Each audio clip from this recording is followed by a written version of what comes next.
नमस्कार दोस्तों, आपका स्वागत है आपके अपने परिवार बीके क्लासेस में। मैं ज्ञानेंद्र धारिया आपके लिए लेकर आ गया हूँ एसएससी जीडी के लिए मोस्ट इम्पोर्टेंट टॉपिक और सब्जेक्ट ज्योग्राफी, और ज्योग्राफी में भी काफ़ी इंपॉर्टेंट टॉपिक जिनके बारे में आज हम बात करने वाले हैं और देखेंगे ये टॉपिक किस तरह से हमें प्रभावित करते हैं और किस तरह से हमारे जीवन पर प्रभाव डालते हैं। क्योंकि ज्योग्राफी कहीं ना कहीं एक ऐसा सब्जेक्ट है जो हमारे जीवन को पूरी तरह से प्रभावित करते रहता है और कहीं ना कहीं हमारे आसपास में कुछ घटनाएं ऐसी घटित होती रहती हैं जिनका हमारे ऊपर काफ़ी प्रभाव पड़ता है। लेकिन हम सोचते हैं कि ऐसा क्यों हो रहा है, क्या कारण है उन चीज़ों के। हमेशा हमारे मन में वो सवाल बने रहते हैं। कहीं ना कहीं ये टॉपिक हमारे एग्जाम की दृष्टि से तो इम्पोर्टेंट है ही है, और ये जो हम टॉपिक के बारे में आज हम बात करने वाले हैं ये ऐसे टॉपिक हैं जो लगातार हमारे जीवन को प्रभावित करते ही रहते हैं। तो दोस्तों, ना समय गवाते हुए चलते हैं अपने टॉपिक पर और देखते हैं आज हमें क्या क्या पढ़ना है और कौन कौन से टॉपिक हैं जिनके बारे में आज हमें बात करनी है। चलते हैं दोस्तों। पहला टॉपिक आता है, जो आज का पहला टॉपिक होगा वो होगा कोरियोलिस पर। क्या होगा दोस्तों? पहला टॉपिक आज आपका होगा कोरियोलिस पर। कोरियोलिस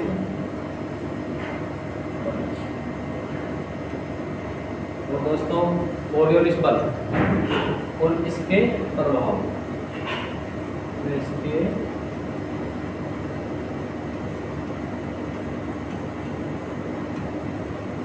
प्रभाव। और जो दूसरा टॉपिक हमारा दोस्तों होने वाला है वो होगा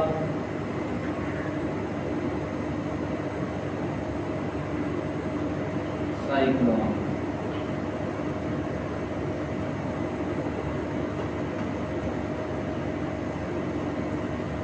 या हम इसे हिंदी में कह सकते हैं चक्रवात।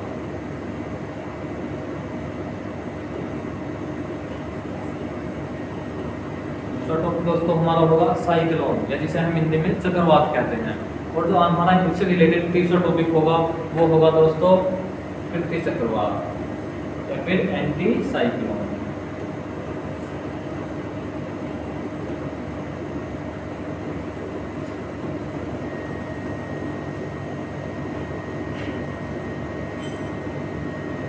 या फिर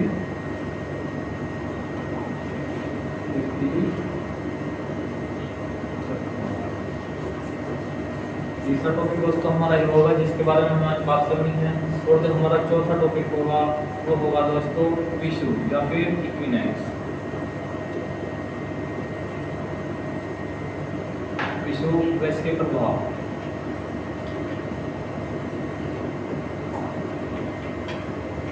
पांचवा टॉपिक जो दोस्तों होगा वो होने वाला है हमारा एना।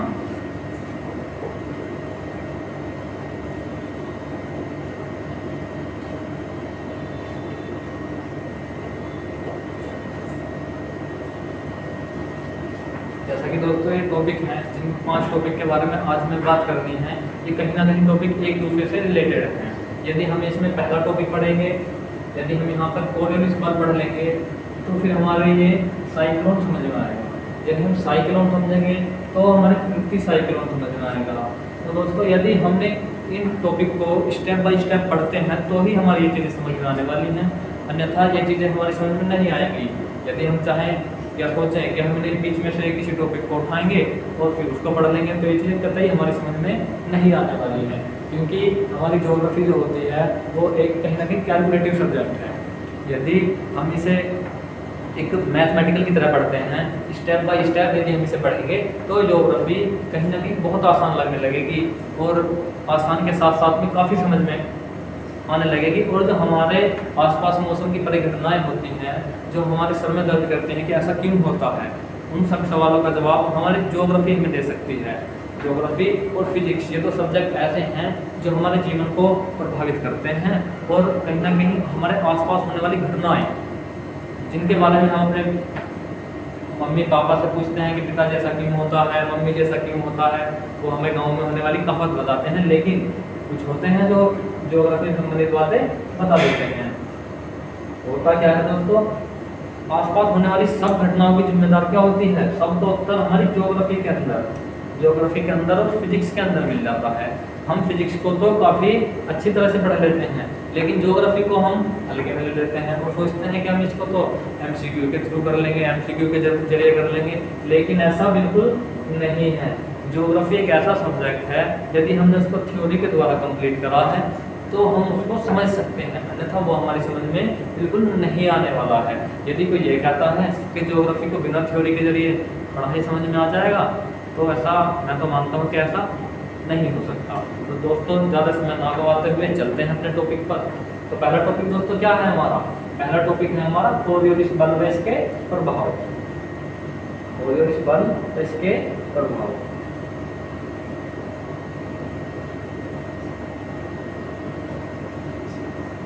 तो पढ़ेंगे पहला टॉपिक कोरियोलिस बल।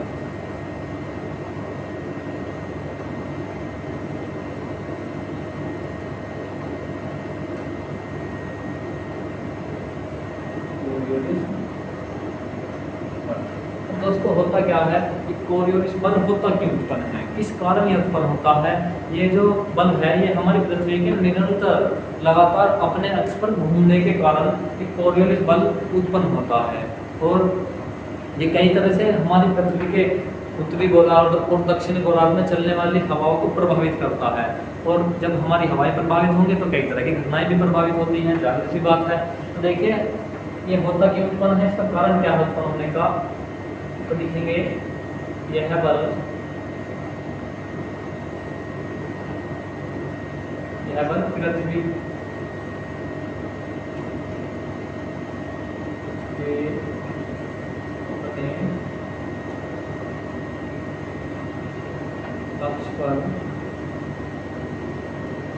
निरंतर घूमने के कारण घूमने के कारण घूमने के कारण उत्पन्न होता है, कारण उत्पन्न होता है। दोस्तों जो चीज़ें मैं आपको लिखवा रहा हूँ आप इस चीज़ों को अपने रजिस्टर में लिख सकते हैं, तो साथ के साथ में नोट्स बनाते चलना है। यदि आपको, या फिर आप इसका स्क्रीनशॉट ले लीजिए, आपको जो हमारी जो बातें मैं बोल रहा हूँ या मैं बोर्ड पे लिख रहा हूँ, ये सब चीज़ें आपको हैंड रिटन नोट्स के रूप में आपके अपने परिवार बी के क्लासेज के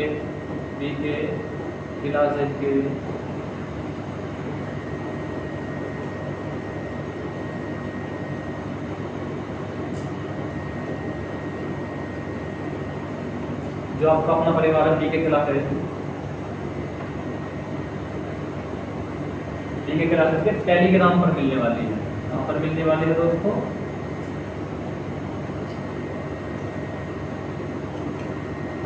टेलीग्राम,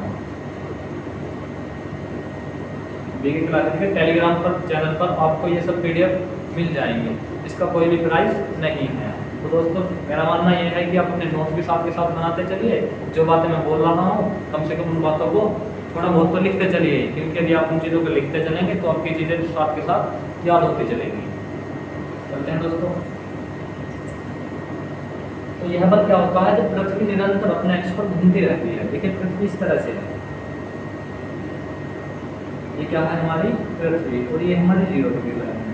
अब ये पृथ्वी होता क्या है, अपने अक्ष पर एंटी क्लॉकवाइज, एंटी क्लॉकवाइज मतलब इस दिशा में, इस दिशा में दोस्तों, इस दिशा में घूमती रहती है, निरंतर इस दिशा में घूमती रहती है। अब जब पृथ्वी अपने अक्ष पर निरंतर इस दिशा में घूमती रहती है तो क्या होता है कि उत्तरी गोलार्ध में, मतलब उत्तरी गोलार्ध आपको मैंने बताया था कल की और परसों की क्लास में, इसको क्या बोलेंगे? उत्तरी गोलार्ध, उत्तरी गोलार्ध। इसे क्या बोलेंगे दोस्तों? दक्षिण गोलार्ध।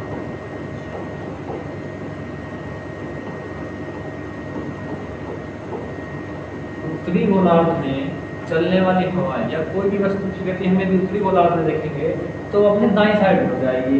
इस पृथ्वी के घूमने के कारण क्या होता है, कोई वस्तु अपने दाईं साइड हो जाती है। यदि विषुवत रेखा से चलेगी मतलब 0 डिग्री लाइन के ऊपर की साइड जाएगी तो अपने दाईं साइड घूम जाएगी। यदि ध्रुवों की साइड से चलेगी वो कहाँ जाएगी? अपने बाएं साइड, वो भी अपने दाईं साइड घूम जाएगी। किस दिशा में? जो हमारा उत्तरी गोलार्ध है उसमें अपने कहाँ घूम जाती है? दाएं साइड में। कहाँ घूम जाती है? दाएं साइड में घूम जाते हैं। और जो हमारा दक्षिण गोलार्ध है मतलब सदर्न हेमिस्फीयर है, इस सदर्न हेमिस्फीयर में क्या होता है, कोई भी वस्तु अपने बाएं तरफ घूम जाती है। क्या होता है, अपने बाएं तरफ घूम जाती है। इस तरह से जाएंगे तो यहाँ पर ये इस तरह से घूम जाएगी, उस साइड से जाएंगे तो बाएं हाथ किस साइड में जाएगा दोस्तों, इस साइड में आ जाएगा। यदि हम इससे डीपली पढ़ेंगे, इस चीज़ों को ज़्यादा डीपली पढ़ेंगे तो वो थोड़ा हाई लेवल का कंटेंट हो जाएगा, जिससे आपका इतना ध्यान देना है नहीं। एसएससी के लिए इतनी डीपली बातें नहीं पूछी जाती, वहाँ पर यदि क्वेश्चन आएगा तो केवल इन्हीं से आ जाएगा। वो चीज़ें आईएएस और पीसीएस के लिए हो सकती हैं। तो हमें क्या करना है, अपना जो सिलेबस है उसको कंटेंट को क्लियर करना है, हमें ज़्यादा डीपली अंदर नहीं खोज करनी है। जब तो होता क्या है, आपको केवल इतना करना है कि जो उत्तरी गोलार्ध है इसमें नोट पॉइंट डाल के लिखना है, नोट पॉइंट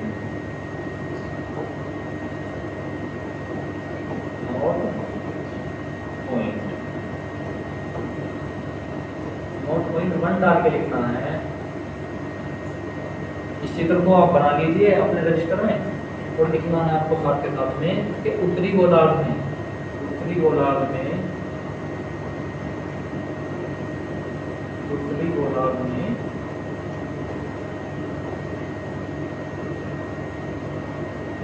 चल रही, मैं दोस्तों इसको मिटाने वाला हूँ, आप इसको बना लीजिए।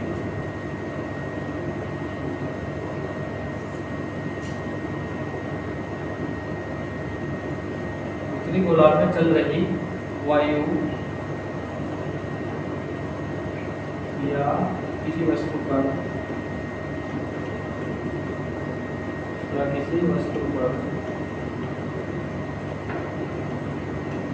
कोरियोलिस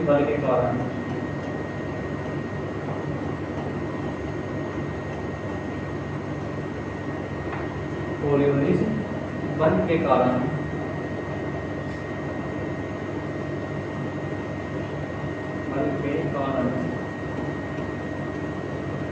अपने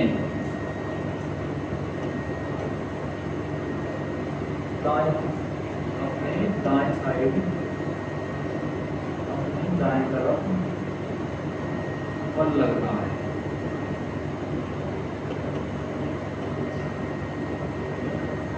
इस चीज़ों को आप अपने रजिस्टर में लिखते चलिए साथ के साथ। तो मैंने बता भी दिया कि क्यों बल लगता है, अपनी दाएं साइड उत्तरी गोलार्ध में क्यों घूम जाती है। दूसरा पॉइंट दोस्तों क्या आएगा, कि दक्षिणी गोलार्ध, यहाँ ध्यान रखना ये उत्तरी गोलार्ध है, ये कौन सा गोलार्ध है, ये उत्तरी गोलार्ध है। ये वाला कौन सा गोलार्ध है दोस्तों, जो मैं यहाँ पर उत्तरी गोलार्ध की बात कर रहा हूँ। और यहाँ पर बात कर रहा हूँ दक्षिण गोलार्ध की। कौन से गोलार्ध की, दक्षिण गोलार्ध की।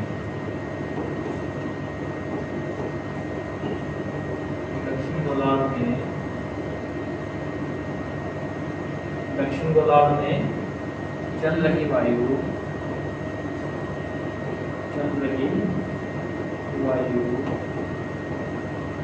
कहाँ चल रही वायु या किसी वस्तु पर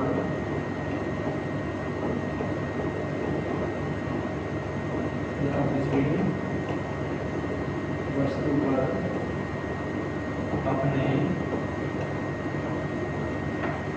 बाएं तरफ बल लगता है। कहाँ लगता है दोस्तों, बाएं तरफ।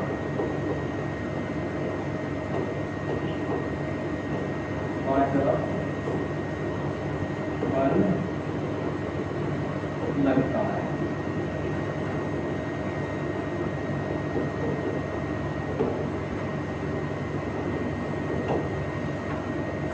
आप इसका स्क्रीनशॉट ले लीजिए या फिर आप इसको अपने रजिस्टर में नोट कर लीजिए। तो मेरा मानना यह होगा कि आपने इसको लिख लिया होगा या फिर अपने रजिस्टर में नोट कर लिया होगा। जैसे आप इसका स्क्रीनशॉट ले सकते हैं। तो चलते हैं दोस्तों अपने अगले टॉपिक पर। हमारा यहाँ पर क्या हुआ, कोरियोलिस बल क्या हुआ, कंप्लीट हुआ। अब दोस्तों कोरियोलिस बल की हमें जरूरत क्यों पड़ी, इससे अगले जो टॉपिक होंगे चक्रवात और पृथ्वी चक्रवात, उन टॉपिक में इस कोरियोलिस बल का विशेषकर महत्व पड़ता है। क्या पड़ता है, विशेषकर रूप से महत्व पड़ता है। तो चलते हैं अपने अगले टॉपिक पर। अगला टॉपिक दोस्तों क्या है हमारा, दूसरा टॉपिक है दोस्तों हमारा चक्रवात। क्या टॉपिक है दोस्तों? चक्रवात। चलते हैं देखते हैं क्या है दूसरा टॉपिक।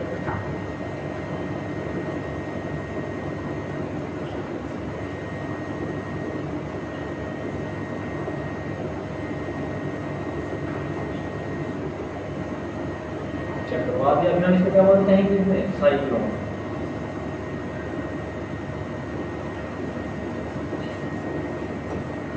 क्या बोलते हैं? साइक्लोन। अब देखिए दोस्तों होता क्या है, मैंने आपको शुरू वाले दिन एक कॉन्सेप्ट पढ़ाया था। क्या पढ़ाया था? कॉन्सेप्ट पढ़ाया था शुरू वाले दिन ही। वहाँ पर तो उसकी कोई ज़रूरत थी नहीं। इसकी ज़रूरत कब पड़ेगी? इसकी ज़रूरत आने वाले समय में पड़ेगी और अब भी पड़ेगी। तो होता क्या है दोस्तों, मैंने शुरू में आपको बताया था कि ये हमारी पृथ्वी है। ये हमारी क्या है? पृथ्वी है। हम इसको कितने हिस्सों में बांट सकते हैं? हम इसको बांट सकते हैं 4 हिस्सों में। 4 हिस्सों में किस तरह से? यहाँ पर एक रेखा पड़ती है 0 डिग्री लाइन। क्या पड़ती है दोस्तों? 0 डिग्री अक्षांश, या फिर हम इसको क्या कहते हैं? विषुवत रेखा भी कहते हैं। विषुवत या फिर भूमध्य रेखा भी हम इसे कह सकते हैं। विषुवत बटे भूमध्य रेखा। अब ये रेखा क्या करती है? हमारे पृथ्वी को 2 बराबर भागों में बांटती है। एक तो कौन सा गोलार्ध आ जाएगा? ये हो जाएगा नॉर्दर्न हेमिस्फीयर। और ये कौन सा हो जाएगा? ये हो जाएगा सदर्न हेमिस्फीयर इंग्लिश में। यदि हम हिंदी की बात करें तो उत्तरी गोलार्ध, और इंग्लिश की बात करेंगे तो नॉर्दर्न हेमिस्फीयर। इसी तरह से दक्षिण गोलार्ध और सदर्न हेमिस्फीयर। तो दोस्तों क्या होता है, ये वाला तो हो जाएगा हमारा इस तरह से। एक हमने 0 डिग्री लाइन और पढ़ी थी अक्षांश के रूप में। ये क्या था हमारा? ये तो देशांतर था, सॉरी अक्षांश था। और ये क्या जाएगा हमारा? 0 डिग्री देशांतर। ये भी हमारे पृथ्वी को 2 बराबर भागों में बांटता है। तो ये हमारा ये वाला हिस्सा क्या कहलाएगा?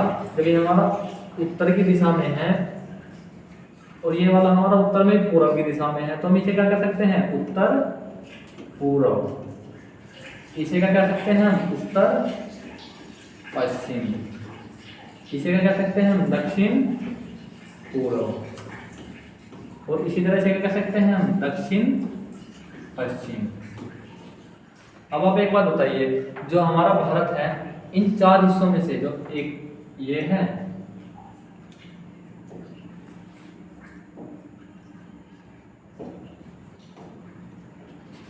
एक तो ये आ जाएगा, दूसरा ये है, और तीसरा ये, और चौथा ये।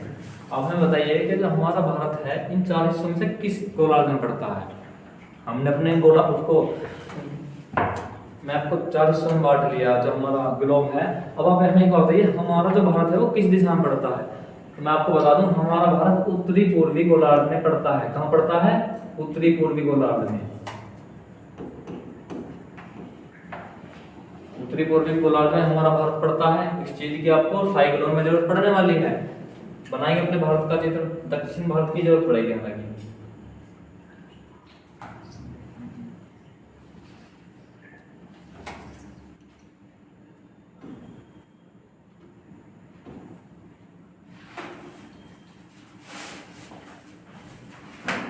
ये क्या है दोस्तों? हमारा इतना भारत है, हालांकि इतने की ही जरूरत पड़ेगी। अब ये हमारा भारत है, यहाँ पर क्या बना हुआ है? यहाँ पर भरा हुआ है पानी। क्या है? पानी, जिसको हम अरब सागर भी कहते हैं। अरब सागर। यहीं पर क्या है? यहीं पर है हिंद महासागर, दक्षिण में हिंद महासागर। ये चीज आपको जरूर पता होनी चाहिए। ये क्या है? हमारी बे ऑफ बंगाल या फिर बंगाल की खाड़ी।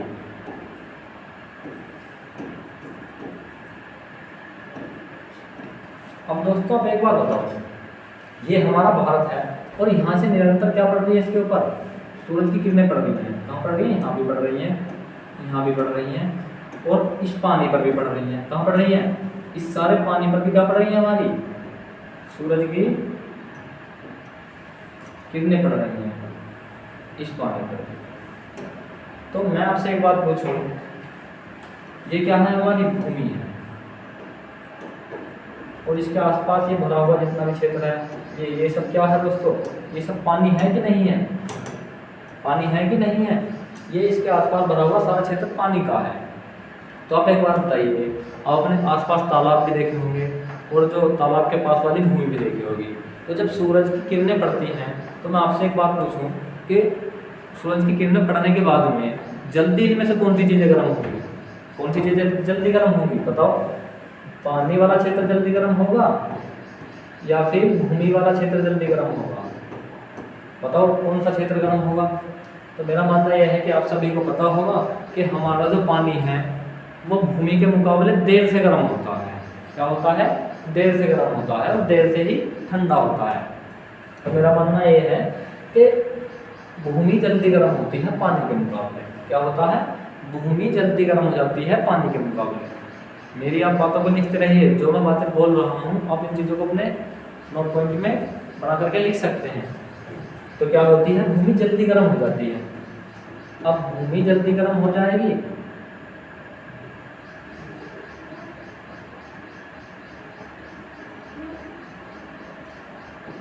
जल्दी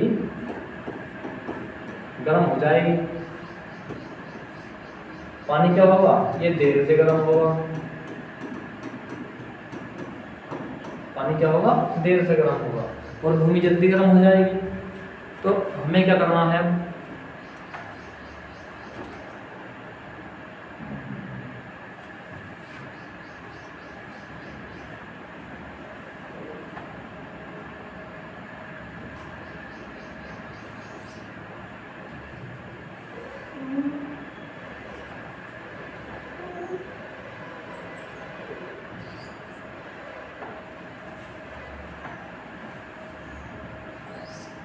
जो हमारी भूमि होती है पानी के मुकाबले जल्दी गर्म होती है। क्या होती है? पानी के मुकाबले जल्दी गर्म होती है।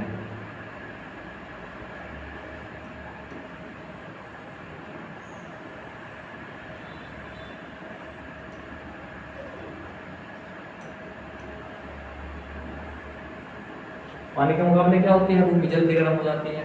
तो आप एक बात बताइए, ये भूमि वाला क्षेत्र है और ये है हमारा पानी वाला। अब यहाँ पर कुछ वायु भी होगी पानी के आसपास और यहाँ पर भी कुछ वायु होगी पानी के आसपास। होगी कि नहीं होगी? क्योंकि वायु तो पृथ्वी पर सभी जगह विद्यमान है। अब ये वायु जो होगी जल्दी गर्म होगी।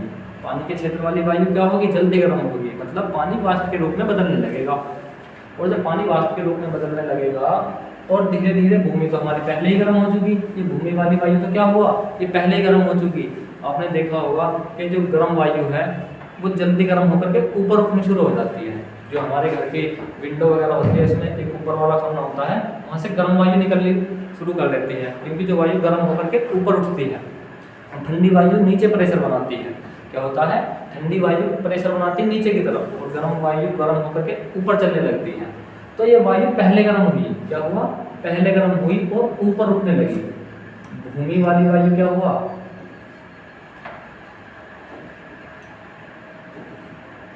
ये वायु पहले गर्म हुई और ऊपर उठने लगी। अब यहाँ पर क्या हुआ कि वायु का दाब इस भूमि वाले क्षेत्र पर दाब कम हो गया। क्या हुआ? वायु का दाब कम हो गया और ये पानी देर से गर्म हो रहा है भूमि के मुकाबले। अब यहाँ की वायु गर्म होकर ऊपर उठ गई और पानी के पास वाली वायु देर से गर्म हुई। तो आप एक बार बताइए, जो भूमि के पास में वायु थी वहाँ पर तो वायु की मात्रा कम हुई कि नहीं हुई? यहाँ पर दाब क्या हुआ? कम हुआ। उसके बाद ये पानी के पास वाली वायु धीरे धीरे धीरे धीरे गर्म होकर इस तरफ बढ़ेगी, इस तरफ बढ़ेगी, इस तरफ बढ़ना शुरू कर देगी, इधर से भी और इधर से भी। पहला दिन ये वायु भूमि वाले भाग की तरफ बढ़ेगी पानी के पास वाली जल वाष्प के रूप में। क्यों बढ़ेगी? क्योंकि वहाँ की वायु पहले गर्म होकर ऊपर उठ चुकी है, तो पास वाली वायु समदाब के नियम से अपने दाब को कंट्रोल करेगी और भूमि की तरफ बढ़ेगी। लेकिन इतने में ही एक चीज़ की एंट्री होती है, एक नियम की एंट्री होती है जो हमने इससे पहले पढ़ा था। वो क्या कहता है? जब ये वायु चलती है कि भी रुको, हमारा भी ध्यान करो। वो क्या है? वो है कोरियोलिस बल, जो कि हमने इससे पहले टॉपिक में पढ़ा है। क्या है? कोरियोलिस बल। वो इस वायु से कहता है जो समुद्र से गर्म होकर के भूमि की तरफ निरंतर बढ़ रही है कि भी रुक जाओ, हमारा भी तो ध्यान करो, हम भी यहाँ बैठे हुए हैं। और आप ये देखो कि आप कौन से गोलार्ध में हैं। इसने कहा, जो हमारा कोरियोलिस बल था उसने कहा पहले तो आप ये देखिए कि आप कौन से गोलार्ध में हैं। वायु ने कहा भाई हम तो उत्तरी गोलार्ध में हैं, क्योंकि भारत की बात हो रही है। अच्छा आप उत्तरी गोलार्ध में हैं। हाँ, तो भाई आपको ये तो पता होना चाहिए कि मेरे कारण आपको किस दिशा में मुड़ना है, क्योंकि मैंने आपको भी बताया था कोरियोलिस बल में, कोरियोलिस बल जो मैंने आपको पढ़ाया था उसका एकमात्र रीजन यहाँ पर यही है, अन्यथा एसएससी जीडी में ये टॉपिक बिल्कुल नहीं है। इसलिए पढ़ा है क्योंकि इसकी जरूरत हमें यहाँ पढ़ने वाली है। तो कोरियोलिस बल ने कहा भी आप एक चीज देखिए, आप ये बताइए आप किस गोलार्ध में है, वायु ने कहा भी हम तो उत्तरी गोलार्ध में है। तो हमने हमारा नियम सुना है, मुझे बताइए क्या नियम है आपका। यदि आप उत्तरी गोलार्ध में हैं, यदि आप उत्तरी गोलार्ध में हैं और आपको गति करनी है, वायु से कहा, तो आपको अपने दाएं साइड में मुड़ जाना है। कहाँ मुड़ जाना है? दाएं साइड में, जो कि हमने इससे पहले कोरियोलिस बल में पढ़ा भी था। तो क्या हुआ दोस्तों, ये जो वायु थी ये गर्म होकर के जब भूमि की तरफ बढ़नी शुरू हुई, कहाँ हुआ, ये भूमि की तरफ जैसे ही बढ़ेगी, इस भूमि वाले पार्ट की तरफ जैसे ही बढ़ेगी, तो ये कहाँ मुड़ेगी दोस्तों, अपने दाएं तरफ मुड़ना शुरू हो जाएगी। कहाँ मुड़ना शुरू हो जाएगी दोस्तों? अपने दाएं तरफ। ये कहने लगी मैं इधर चलूँ, तुम आप ऐसे मुड़ जाइए। दूसरी वाली आएगी, भाई हम भी इधर से आए तो आप भी ऐसे मुड़ जाइए। फिर ये आई कि मैं इधर से आ रही हूँ तो आप ऐसे मुड़ जाइए। इधर से गई, आप ऐसे मुड़ जाइए। फिर ये इधर से गई, यहाँ से वायु आएगी, ये कहेगी हम तो इधर मुड़ गए। तो आप एक बात यहाँ पर बताइए, जब वायु निरंतर अपने दाएं दिशा में मुड़ रही है तो क्या हो रहा है? एक चक्र का निर्माण हो रहा है। क्या हो रहा है? एक चक्र का निर्माण हो रहा है। ये देखिए, ये जो वायु है निरंतर अपने दाएं दिशा में मुड़ती चली जाएगी और यहीं पर क्या का निर्माण करेगी? एक चक्र का निर्माण करेगी और अपने केंद्र की दिशा में, मतलब जहाँ पर न्यूनतम वायु दाब है वहाँ तक पहुँचने की निरंतर कोशिश करेगी। जो वायु थी वहाँ तक पहुँचने की क्या करेगी? निरंतर कोशिश करेगी, और वहाँ तक पहुँचते पहुँचते यहाँ पर नहीं पहुँच पाएगी और एक गोल आकृति का निर्माण करेगी और अपने पास में इस तरह से एक बाहर के रूप में इस तरह से घूमने लगेगी। क्या करेगी? एक भंवर की तरह घूमने लगेगी, जो जिसकी दिशा क्या होगी? अपने दाएं साइड होगी, मतलब एंटी क्लॉकवाइज होगी उत्तरी गोलार्ध में। जब वो अपने भंवर की तरह इस तरह से ग्रो करने लगेगी, उसी को दोस्तों हम क्या कहते हैं? उसी को हम चक्रवात कहते हैं। अपने बातों में इतना बड़ा कॉन्सेप्ट सीख लिया जिसको आपको समझते समझते यदि आप किताब से खाली पढ़ते, हालांकि हो सकता है आपको किताब से समझ में आ जाए, लेकिन यदि जो मैंने आपको बातें बताई हैं इन बातों को समझते समझते हो सकता है आपको 2 या 3 घंटे भी लग जाते, फिर भी नहीं समझ में आता। तो देखिए होता क्या है उत्तरी गोलार्ध में, उत्तरी गोलार्ध में मैंने बताया कि अपने दाएं साइड में, मतलब वायु अपने दाएं साइड में मुड़ जाएगी कोरियोलिस बल के कारण। यहाँ तक आपको समझ में आया कि नहीं आया? और मैं मानता हूँ आपको यहाँ तक समझ में आ गया होगा। तो हम यहाँ पर लिखेंगे कि चक्रवात है, आप इसका स्क्रीनशॉट ले लीजिए।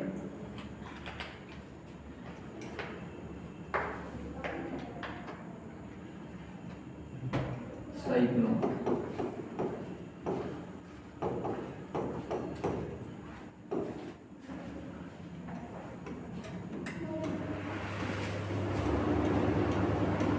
साइक्लोन में क्या होता है? आपने कौन सा वाला साइक्लोन पढ़ा था? उत्तरी गोलार्ध में आने वाला साइक्लोन लिखेंगे।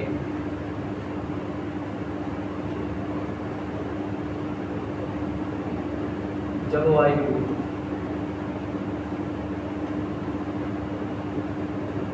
जब सूर्य का प्रकाश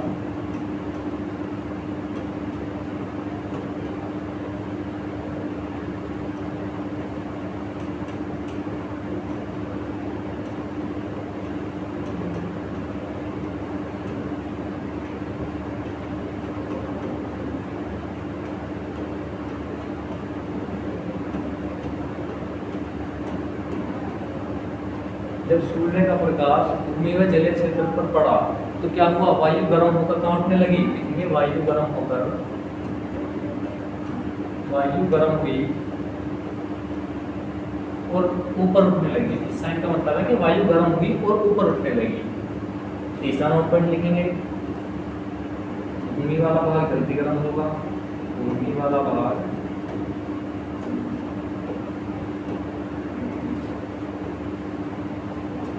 जल्दी क्या होगा? गर्म होगा, गर्म हो जाएगा। इसी तरह से लिखेंगे तीसरा पॉइंट कि जलीय भाग क्या होगा,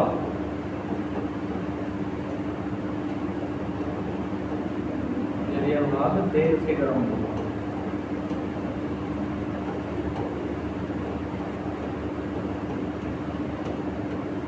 क्या होगा, जलीय भाग देर से गर्म होगा। वो भी वाली बात थी जो मैंने आपको अभी बताई। ये भूमि है, ये जल है, वायु गर्म हुई, पहले ऊपर उठ गई और यहाँ की वायु धीरे धीरे इस तरफ आने लगी और अपने दाईं साइड में ग्रो करने लगी। ये बातें तो मैंने आपको अभी बताई थी ना कि नहीं बताई थी, बताई थी ना। जलीय भाग देर से गर्म होगा और वायु निम्न दाब से होगी, वायु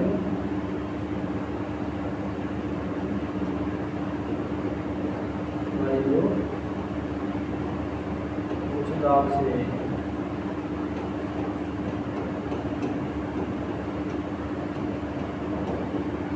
निम्न दाब की तरफ, उच्च दाब की ओर चलेगी।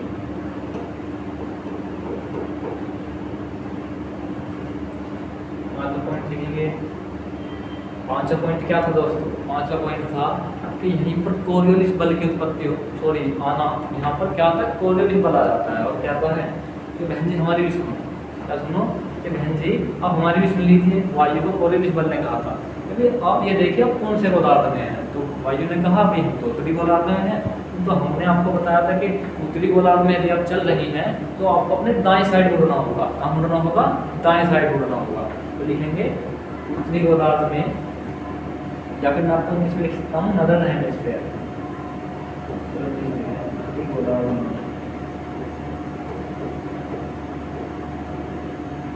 वायु दाएं साइड मुड़ती है, दाएं तरफ मुड़ती है।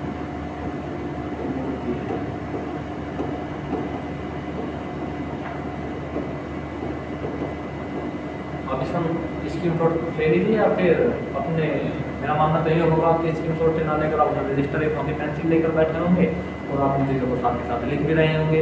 यदि आप इनको लिख रहे हैं तो बहुत अच्छी बात है, यदि नहीं लिख रहे हैं कोई बात और भी अच्छी बात है, आप इसका स्क्रीनशॉट ले सकते हैं। चलते हैं दोस्तों, इससे बाद में क्या होता है।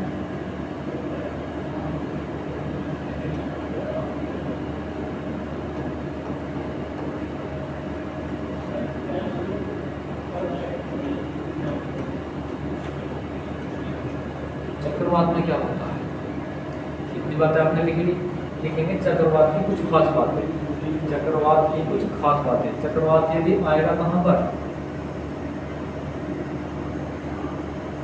यदि आएगा उत्तरी गोलार्ध में, यदि कहाँ आएगा, उत्तरी गोलार्ध में आएगा। यदि चक्रवात कहाँ आएगा, उत्तरी गोलार्ध में, मतलब उत्तरी गोलार्ध और दक्षिण गोलार्ध चक्रवात।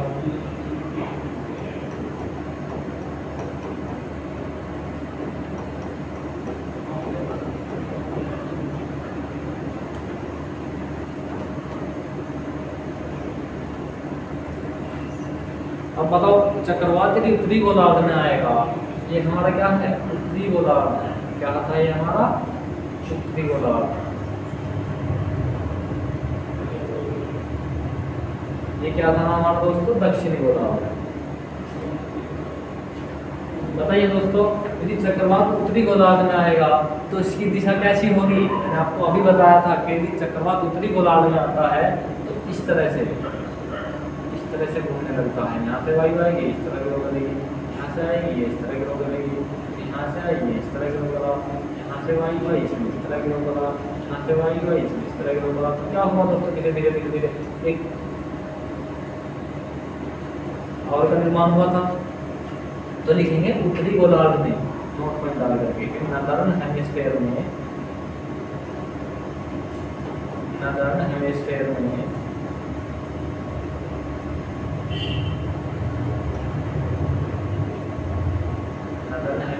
चक्रवात की दिशा, चक्रवात की दिशा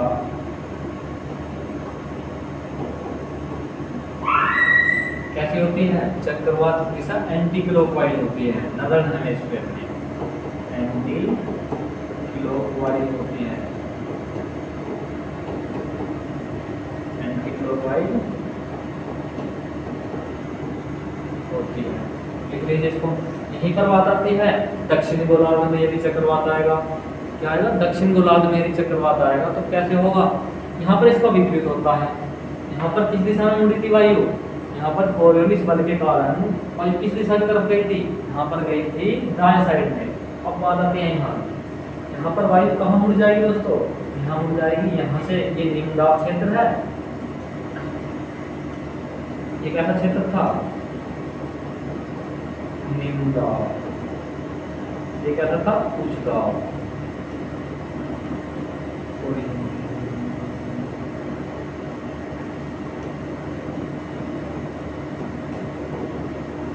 ये क्या था दोस्तों? निम्न दाब। एक बार बताइए आप, इस उच्च दाब वाले क्षेत्र से वायु चलनी शुरू हुई और इस साइड जा रही है, लगातार इस साइड जा रही है, निम्न दाब की तरफ फ्लो कर रही है। लेकिन यहीं पर फिर कोरियोलिस बल की उत्पत्ति होती है। और कोरियोलिस बल क्या आता है कि बहन जी आप देखिए, आप ये बताइए आप किस गोलार्ध में हैं? वायु ने कहा कि भैया हम तो दक्षिण गोलार्ध में हैं। अच्छा, आप दक्षिण गोलार्ध में हैं? हाँ। तो भी आपने हमारा नाम सुना है? तो बताओ। मेरा नाम है कोरियोलिस बल और मेरा मानना ये है कि मेरे अनुसार कोरियोलिस बल के अनुसार आपको अपने बाई साइड में मुड़ना पड़ेगा, क्योंकि आप दक्षिण गोलार्ध में हैं। वायु ने कहा ठीक है, बिल्कुल उड़ जाएंगे। दक्षिण गोलार्ध में जब वायु चलनी शुरू हुई तो दक्षिण गोलार्ध में निम्न दाब की तरफ वायु गई तो वो कहाँ मुड़ी? अपने बाएं साइड में गई। कैसे मुड़ी? अपने इस साइड में गई। दूसरी वायु आई, ये अपने इस साइड मुड़ गई। तीसरी आई, ये भी अपने इस साइड मुड़ गई। चौथी आई, ये अपने इस साइड मुड़ गई। पांचवी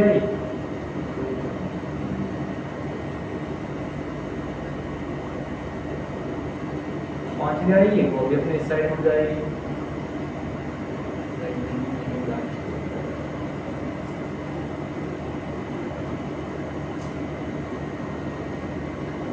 हो जाएगी तो अपने बाएं साइड, मतलब इस दिशा में मुड़ जाएगी।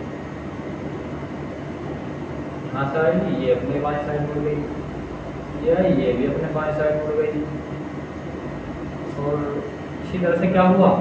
एक चक्र का निर्माण यहाँ पर भी हुआ कि नहीं हुआ? यहाँ पर एक भंवर का निर्माण होता है, जिसे हम क्या कह सकते हैं अपनी भाषा में? चक्रवात या साइक्लोन कहते हैं। क्या कहते हैं? चक्रवात या साइक्लोन कहते हैं। तो लिखेंगे दक्षिण गोलार्ध में, मतलब सदर्न हेमिस्फीयर में। इस एसएच का मतलब मैं आपको बता दूं, एसएच का मतलब होता है, इसका बार बार यूज होगा, इसका मतलब होगा सदर्न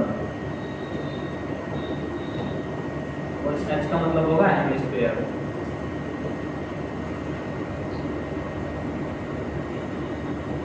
सदर्न हेमिस्फीयर। साउथ का मतलब क्या होगा? दक्षिण।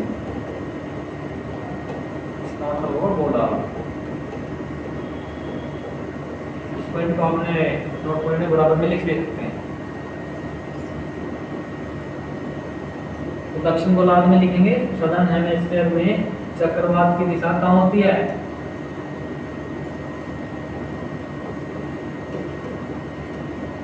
चक्रवात की दिशा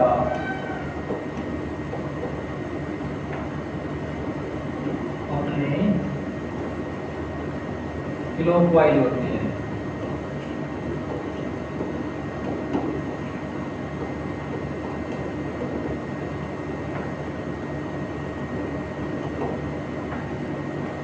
ये होगा कि आपने इन चीज़ों को अपने रफ में लिख लिया होगा, इन चीज़ों को समझ भी लिया होगा। अब मैं आपसे एक बात पूछना चाहता हूँ कि जो हमारा भारत है, यदि यहाँ पर चक्रवात की उत्पत्ति होती है तो चक्रवात भारत के किसी भी भाग में यदि चक्रवात बनता है तो उसकी दिशा किस तरफ से होगी? इस क्वेश्चन का जवाब आपको कमेंट बॉक्स में देना है कि भारत में यदि चक्रवात आता है तो उसकी दिशा किस दिशा में होगी। क्या होगा आपका नंबर? आपका पहला नंबर ये होगा, आप इसका स्क्रीनशॉट ले लीजिए।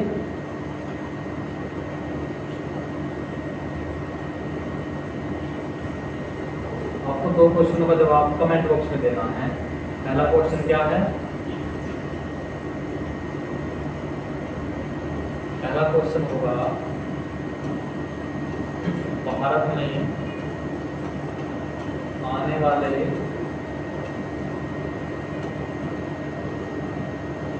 चक्रवात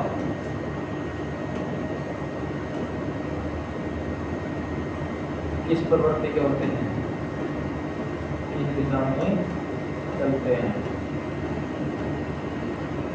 मैंने आपको बताया कि नदर्न हेमिस्फीयर सदर्न हेमिस्फीयर में चक्रवात को किस तरह से कोरियोलिस प्रभावित करता है। दूसरा क्वेश्चन क्या होगा, पहला क्वेश्चन तो ये है, दूसरा क्वेश्चन होगा जो हमारा ऑस्ट्रेलिया है, क्या है ऑस्ट्रेलिया। आपको पता होगा कि किस गोलार्ध में है, यदि नहीं पता है तो आपको देखना होगा। मेरा मानना है कि सदर्न हेमिस्फीयर में है। कहाँ है, सदर्न हेमिस्फीयर में। दूसरा क्वेश्चन लिखेंगे कि ऑस्ट्रेलिया या ऑस्ट्रेलिया में आने वाले चक्रवात किस दिशा में चलते हैं, किस दिशा में चलते हैं।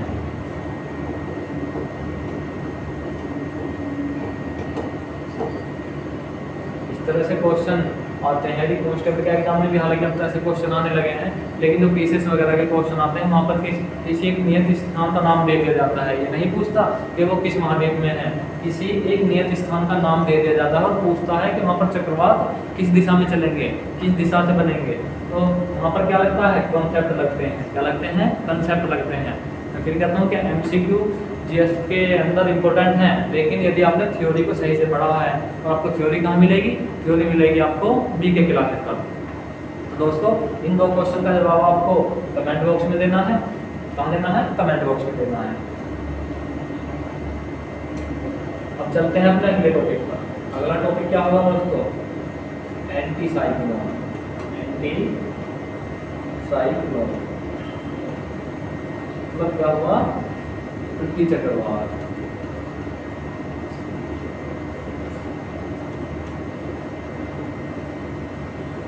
क्या हुआ दोस्तों, पृथ्वी चक्रवात। ये टॉपिक कौन सा है हमारा, ये टॉपिक है हमारा तीसरा।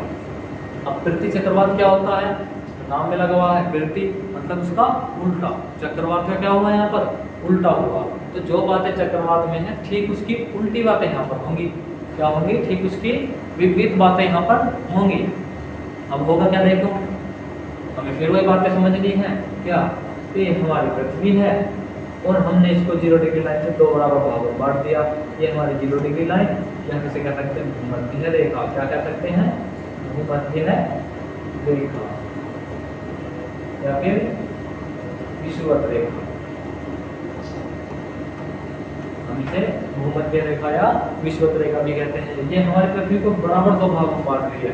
मैं बता दूं कि ग्लोब का ज्ञान और यदि आपको है तो ये चीज़ें बहुत आसान होने वाली हैं। ग्लोब का ज्ञान होना बहुत ज़्यादा जरूरी है।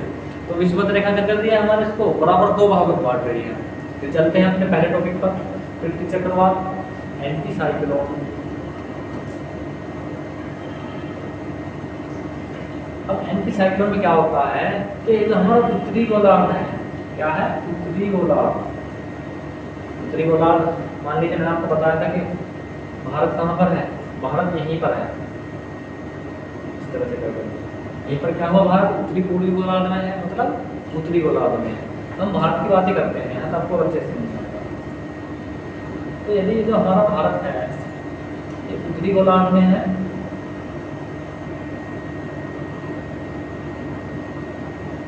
कि नहीं है, उत्तरी गोलार्ध में। मैंने आपको बताया कि यहाँ पर साइक्लोन बनते हैं। क्या बनते हैं, साइक्लोन बनते हैं। इस तरह से क्या बनते हैं, साइक्लोन बनते हैं, जिनकी दिशा क्या होती है, घड़ी के विपरीत दिशा में होती है।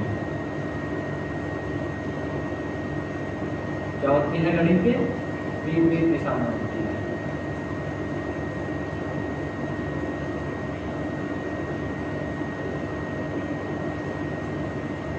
अब ये साइक्लोन बना, क्या बना, ये साइक्लोन तो बन गया, मतलब चक्रवात बन गया।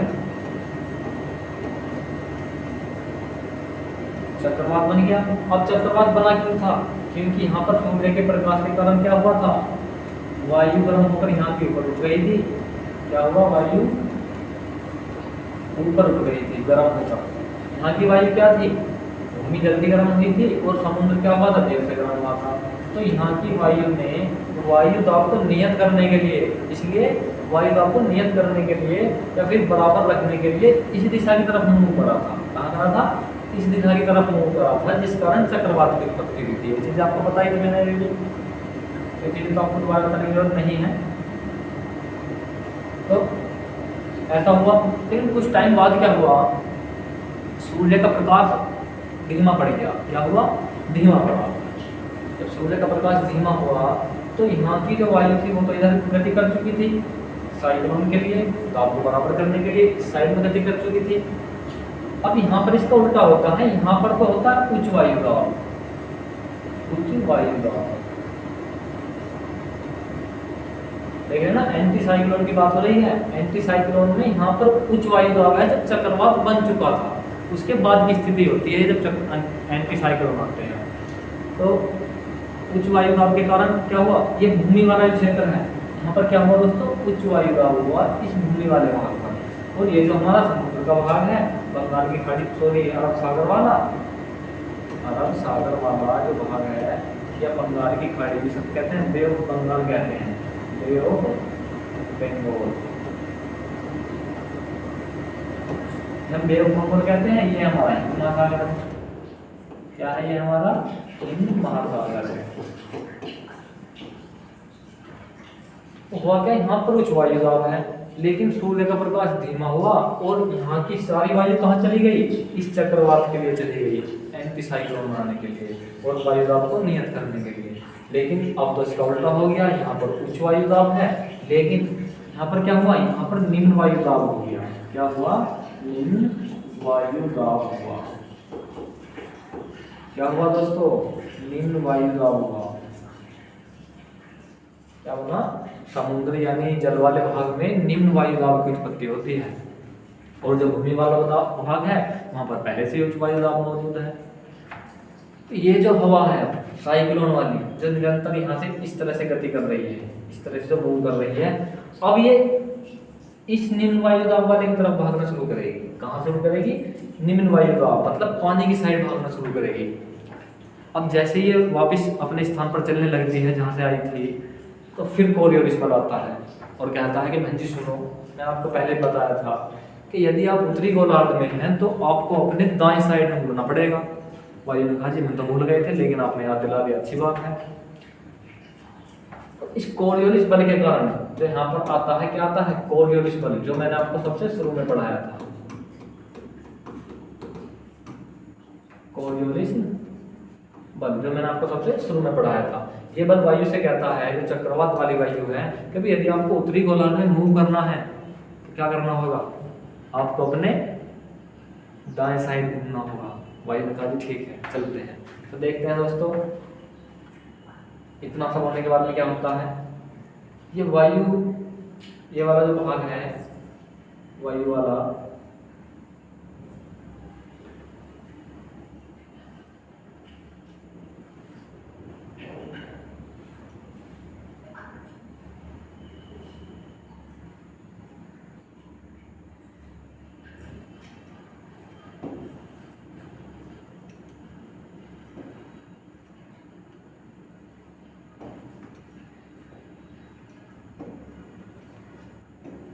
जो ये वायु अपने दाएं साइड में मूव कर रही थी, अभी समुद्र की तरफ बढ़ने लगेंगी।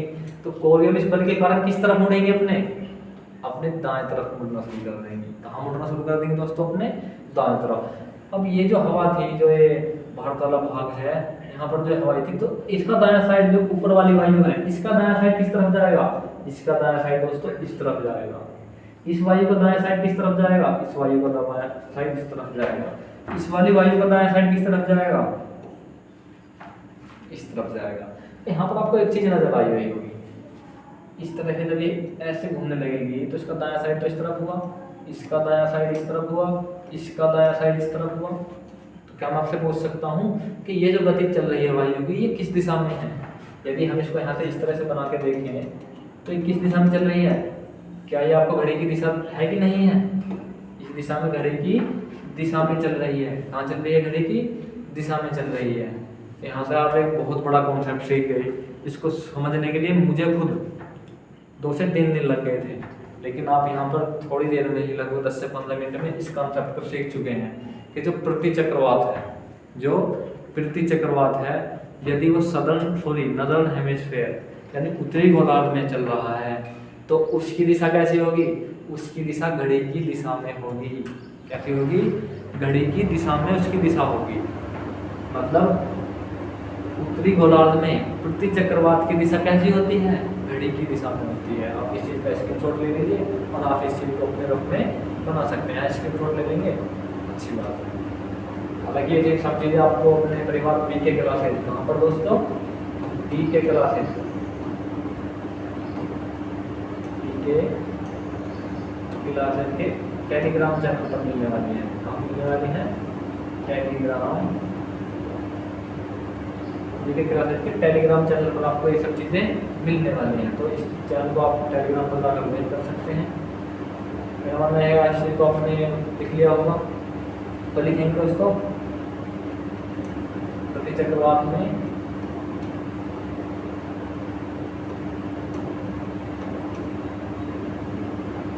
एंटी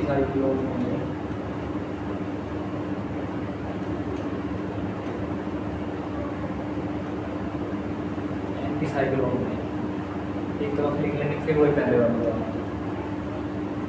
मैं इससे पहले आपको एक चीज़ और समझा दूँ। अब देखिए, हमने उत्तरी गोलार्ध की बात करी थी, यदि जो पृथ्वी चक्रवात है उत्तरी गोलार्ध में आता है, उसी की हमने बात करी। अब बात आती है दक्षिण गोलार्ध में यदि साइक्लोन आएगा। ये क्या है? हमारा ग्लोब है और ये इसका दक्षिण भाग है। इसे हम क्या बोलेंगे? दक्षिणी गोलार्ध, दक्षिणी, इसे दोस्तों हम दक्षिण गोलार्ध कहते हैं, जो कि मैंने आपको पहले बताया। अब यहाँ पर क्या हुआ? कोई भाग है, जैसे कि हम ऑस्ट्रेलिया पे ले लेते हैं। ऑस्ट्रेलिया हमारे दक्षिण भाग में तो है पृथ्वी के। तो क्या हुआ कि दक्षिण वाला कोई भाग है जिसे हम स्थान दे सकते हैं, ए स्थान दे सकते हैं। कौन सा स्थान दे सकते हैं दोस्तों? इसे हम स्थान दे सकते हैं ऑस्ट्रेलिया। यहाँ पर ऑस्ट्रेलिया पर क्या है? ऑस्ट्रेलिया मौजूद है, जो कि पृथ्वी के दक्षिण पूर्वी भाग में मौजूद है। अब क्या होता है कि यहाँ पर साइक्लोन की उत्पत्ति हुई थी। किस चीज़ की उत्पत्ति हुई थी? साइक्लोन की उत्पत्ति हुई थी। साइक्लोन बना था, की दिशा में बना था एंटी क्लॉकवाइज और क्लॉकवाइज दिशा में बना था कि नहीं बना था?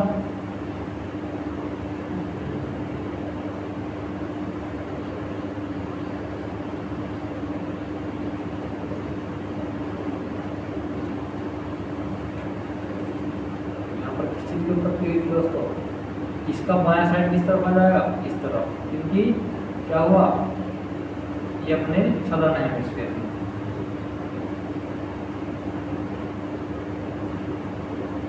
इस चीज की उत्पत्ति हुई थी। यहाँ पर साइक्लोन की उत्पत्ति हुई थी। आइए, साइक्लोन की उत्पत्ति हुई थी क्योंकि दक्षिण गोलार्ध में साइक्लोन अपने बाएं साइड में चलता है। इसी कारण क्या होता है, यहाँ पर जो पानी वाला भाग था, पानी वाला भाग यानी समुद्र, ये क्या था? हमारा भूमि वाला भाग। अब ये हुआ क्या कि सूरज की किरणें जो थी वो दिन में पड़ना शुरू हुई, यहाँ पर पड़ी और यहाँ भी पड़ी। क्या हुआ था सबसे शुरू में कि यहाँ की वायु गर्म होकर ऊपर उठ गई थी, भूमि वाले भाग की वायु गर्म होकर ऊपर उठ गई और पानी वाले भाग से जो वायु थी अपने दाब को संतुलित करने के लिए भूमि की तरफ बढ़ी। लेकिन कोरियोनिस बल के कारण दक्षिण गोलार्ध में होने के कारण कहाँ मुड़ी? अपने बाएं साइड में मूव कर गई। तो क्या हुआ? चक्रवात का निर्माण हुआ। लेकिन चक्रवात आने के कुछ समय बाद क्या हुआ? ये चक्रवात बन गया था कि नहीं बन गया था? क्लॉकवाइज, घड़ी की दिशा में। क्या बना था? ये घड़ी की दिशा में बना था कि नहीं बना था? अब ये चक्रवात निरंतर घड़ी की दिशा में बन रहा है, तो यहाँ पर तो क्या हुआ? उच्च वायु दाब का निर्माण हुआ। उच्च वायु दाब, क्योंकि यहाँ की तो सारी वायु यहाँ पर पहुंच चुकी थी, तो यहाँ पर क्या हुआ? उच्च वायु दाब का निर्माण हुआ। और इस समुद्र वाले भाग में या इसके जो आसपास वाला भाग है वहाँ पर क्या हुआ कि वहाँ पर निम्न वायुदाब पाया गया, निम्न वायुदाब। अब जब यहाँ पर तो निम्न वायुदाब पाया जा रहा है, यहाँ पर पाया जा रहा है उच्च वायुदाब, तो ये हवाएं कहाँ से मूव करेंगी, साइक्लोन वाली हवाएं ये जहाँ से आई थी वहीं पर पहुँचने के लिए गति शुरू करेंगी। लेकिन यहीं पर फिर कोरियोलिस बल आता है और कहता है कि भाई आप सदन हेमिस्फीयर में हैं, मतलब आप एक दक्षिण गोलार्ध में हैं और इस कारण आपको अपने कहाँ मुड़ना है, इसी कारण आपको अपने बाएं साइड में मूव करना है। कहाँ मुड़ना है, बाएं साइड में आपको मूव करना है। तो ये हवाएं चलना शुरू हुई और कहाँ मुड़ी दोस्तों, ये अपने बाएं साइड में मूव कर गई। कहाँ मुड़ गई, बाएं साइड में अपने मूव कर गई। जब ये अपने वापस अपने स्थान पर पहुंचेंगी तो कहाँ मूव कर गई है हवाएं, ये अपने बाएं साइड में मूव कर जाएगी। अब एक कॉन्सेप्ट और सीखते हैं, वो कॉन्सेप्ट क्या था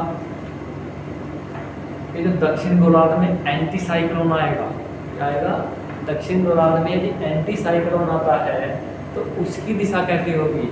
अब आप बताओ कि दक्षिण गोलार्ध में एंटी साइक्लोन यहाँ से हवा निकली, तो यहाँ से हवा निकली, ये यहाँ से हवा निकली, यदि मैं इसको मिलाऊँ तो ये यहाँ से ऐसे निकलेगी, ये यहाँ से ऐसे निकलेगी, ये यहाँ से ऐसे निकलेगी, ये यहाँ से ऐसे निकलेगी। तो क्या हुआ, एंटी क्लॉकवाइज निर्माण हुआ कि नहीं हुआ वायु का। मतलब दक्षिण गोलार्ध में क्या हुआ, जो हमारा पृथ्वी चक्रवात है मतलब एंटी साइक्लोन, वो किस दिशा में घड़ी मूव करेगा, वो घड़ी की विपरीत दिशा में मूव करेगा। सीधे सीधे क्वेश्चन आते हैं प्रीलिम्स में, आप पीसीएस का प्रीलिम्स देंगे, आईएएस का प्रीलिम्स देंगे, सीधे सीधे इस तरह के क्वेश्चन पूछे जाते हैं कि दक्षिण गोलार्ध में एंटी साइक्लोन का निर्माण हुआ या हो चुका है, तो वहाँ पर वायु किस दिशा में गति करेगी या किस तरह की गति करेगी, घड़ी की दिशा में गति करेगी, घड़ी की विपरीत दिशा में गति करेगी। वहाँ पर इस तरह के क्वेश्चन आते हैं और चारों ऑप्शन एक से नजर आते हैं, क्योंकि हम लोग क्या करते हैं, हम लोग डायरेक्ट एमसीक्यू पढ़कर वहाँ पर जाते हैं, हम थ्योरी नहीं पढ़ते, हम थ्योरी नहीं पढ़ते। यदि आपने थ्योरी पढ़ी है तो इन क्वेश्चनों को आसानी से कर सकते हैं। आपको बातें समझ में आई कि दक्षिण गोलार्ध में यदि एंटी साइक्लोन की बनेगा तो किस दिशा में जाएगा, तो घड़ी के एंटी क्लॉकवाइज बनेगा। किस दिशा में बनेगा, घड़ी के एंटी क्लॉकवाइज बनेगा। ये समझ में आई कि नहीं आई, कुछ चीज़ें समझ में मेरा मानना होगा, मेरा मानना यह है कि ये चीज़ें आपको समझ में आ चुकी होंगी। चलिए हम इसे समझें तो अपने नोट में लिख लेते हैं और आप इसका स्क्रीनशॉट ले लीजिए यदि जरूरी हो। ऐसा चलते हैं,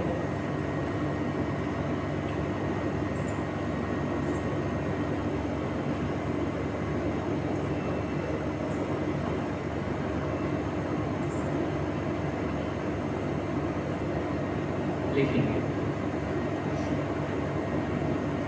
दोस्तों।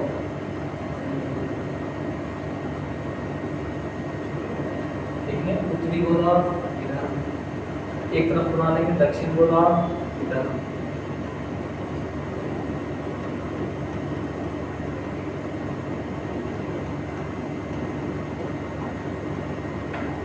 ये कहा जाएगा हमारा, ये दोस्तों आ जाएगा हमारा उत्तरी गोलार्ध।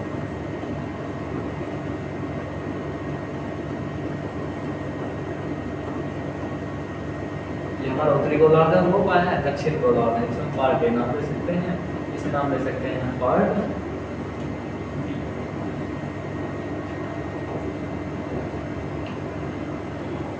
अब लिखेंगे पृथ्वी चक्रवात की बात हो रही है, यहाँ पर क्या हो रही है, पृथ्वी चक्रवात की बात हो रही है। तो उत्तरी गोलार्ध में पृथ्वी चक्रवात बना था, वो किस दिशा में बना था, ये हमारा क्या बना हुआ था, क्या बना हुआ दोस्तों, मैं फिर बता दूं। इस तरह से हम लोग थे इस गोलार्ध में, वायु यहाँ से आई थी और अपने दाएं साइड मूव कर गई। इस तरह से बना था, इस तरह बना था, इस तरह से बना था। तो जब पृथ्वी चक्रवात लिखेंगे उत्तरी गोलार्ध में, उत्तरी गोलार्ध में आप लिख सकते हैं कि नॉर्दर्न हेमिस्फीयर में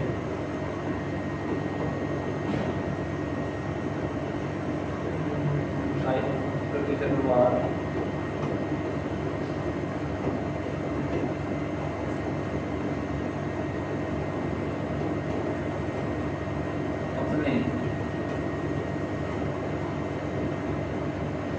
साइड अपने दाएं साइड मूव करते हैं, या फिर लिख लेंगे अपनी चक्रवात घड़ी की दिशा में।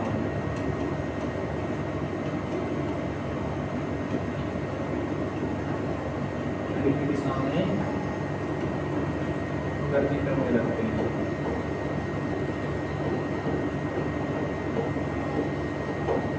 बात समझ में आपको ये बात नहीं आई कि नहीं है? मैं आपको शुरू में थ्योरी में समझाया है, वीडियो को रिवर्स करके देख लीजिए।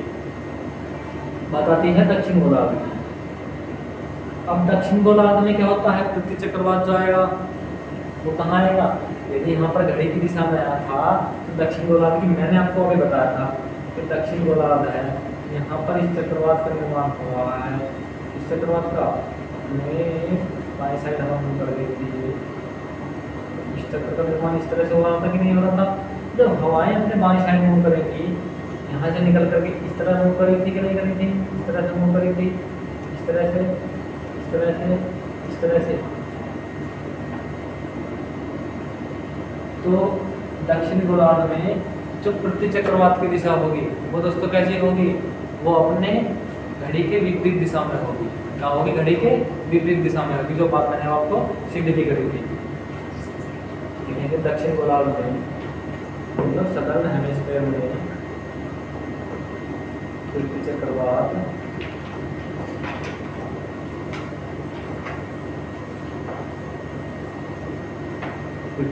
कैसे बनते हैं? एंटी क्लॉकवाइज बनते हैं, यानी घड़ी के विपरीत दिशा में।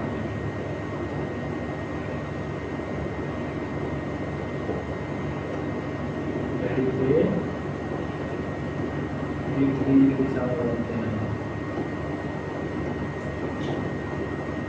विपरीत दिशा में बनते हैं।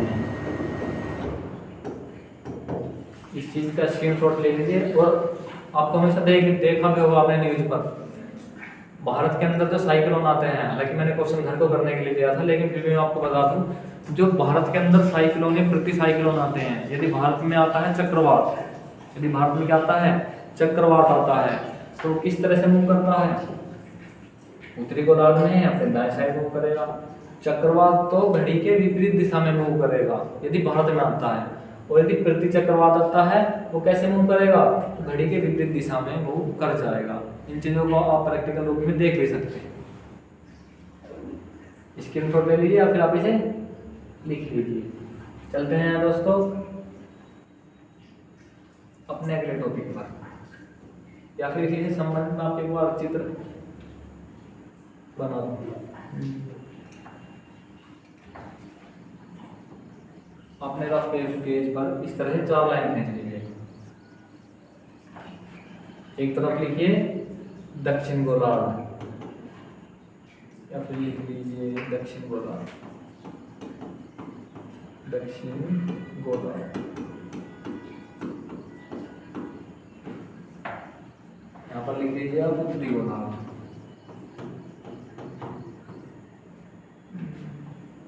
हाँ, उत्तरी गोलार्ध। और इसे इतना करने के बाद में यहाँ पर लिखे चक्रवात, यहाँ पर लिखे प्रति चक्रवात।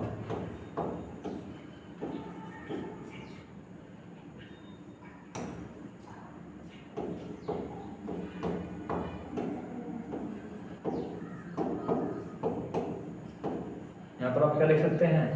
चक्रवात और प्रति चक्रवात, पॉइंट ए और पॉइंट। अब बताओ जो उत्तरी गोलार्ध है हमारा, उत्तरी गोलार्ध, यदि यहाँ पर चक्रवात आया तो किस तरह से मूव करेगा? यदि उत्तरी गोलार्ध में चक्रवात आता है तो मैंने आपको बताया था एक भूमि का टुकड़ा है यहाँ पर, इसके अंदर यदि वायु गति करेंगे तो अपने दाएं साइड मूव करती है उत्तरी गोलार्ध में। तो इस तरह से मूव करती थी, बताई थी नहीं बताई थी? बताई थी।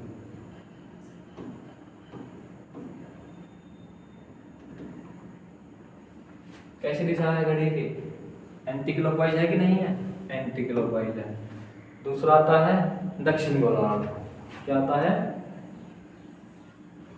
दक्षिण गोलार्ध। ये हमारा दक्षिण गोलार्ध है। अब यहाँ पर ये भूमि का टुकड़ा है, कोई स्थान है बी या ए। यहाँ पर वायु जो है अपने उच्च दाब से निम्न दाब की ओर प्रस्थान करेगी वायु दाब को संतुलित करने के लिए। तो जब यहाँ से वायु की गति होगी तो किस तरफ मूव करेगी?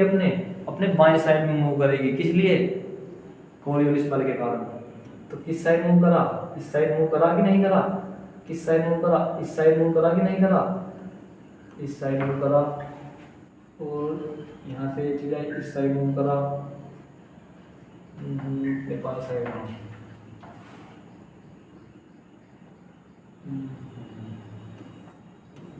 तो किस चीज का निर्माण हो रहा है यहाँ से, यहाँ से भी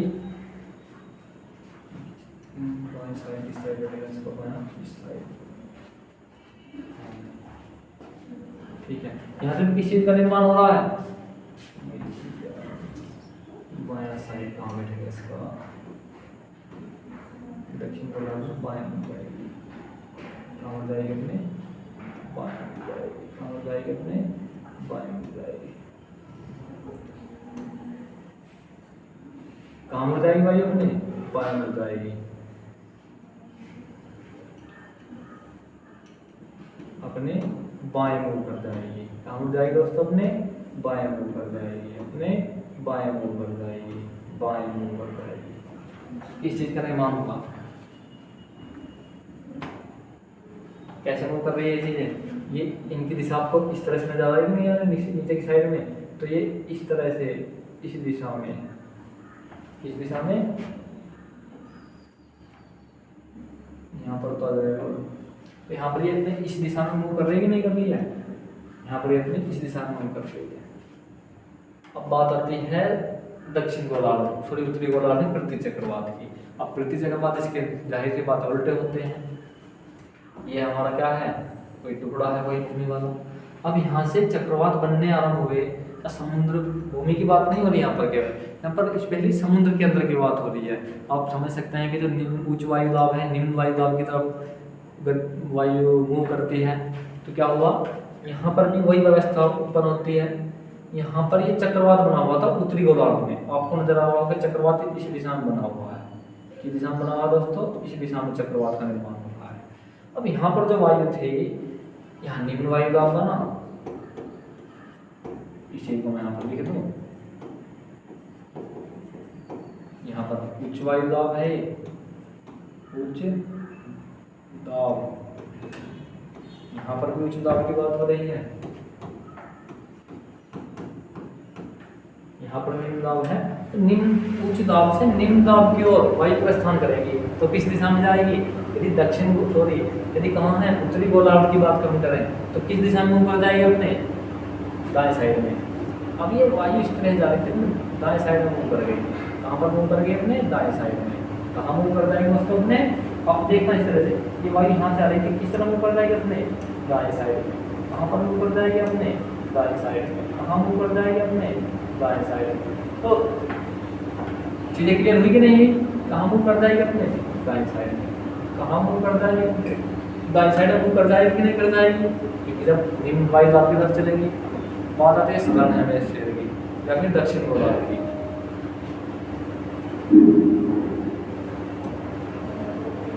चक्रवात का निर्माण हो चुका था दोस्तों, यहाँ पर चक्रवात कैसे बना हुआ था, इस तरह से बना हुआ था कि नहीं बना हुआ था, इस तरह से बना हुआ था कि नहीं बना हुआ था चक्रवात जो था हमारा बाएं साइड के वायु को मुड़ने का। अब यहाँ पर तो उच्च वायु दाब है, क्या है, हाई प्रेशर, मतलब उच्च वायु दाब, हाई एचपी का मतलब है यहाँ पर हॉर्स पावर नहीं है, हाई प्रेशर। तो इस हाई प्रेशर की तरफ से कहाँ जाएगी, निम्न वायु दाब की तरफ जाएगी, निम्न वायु दाब, निम्न वायु दाब की तरफ वायु मूव करेगी। तो क्या हुआ, लेकिन दक्षिण गोलार्ध की बात यहाँ पर हो रही है, दक्षिण गोलार्ध में वायु अपने निम्न दाब की तरफ मूव करेगी, दोस्तों कहाँ जाएगी, ये वायु अपने बाएं साइड मुड़ने की कोशिश करेगी कि नहीं करेगी, बाएं साइड मुड़ने की कोशिश करेगी, ये फिर पुनः अपने बाएं साइड मुड़ने की कोशिश करेगी। तो इसका बायां साइड किस साइड आ जाएगा, ये अपने बायां इस साइड मूव करेगा, ये कहाँ मूव करेगा, ये अपने इस साइड मूव करेगी, कहाँ, इस तरह से। इस चीज का निर्माण होता है दक्षिण गोलार्ध में पृथ्वी चक्रवात का निर्माण होता है। ये उत्तरी गोलार्ध का पृथ्वी चक्रवात है और ये दक्षिण गोलार्ध का पृथ्वी चक्रवात है। इसके नोट ले लीजिए आप इसका।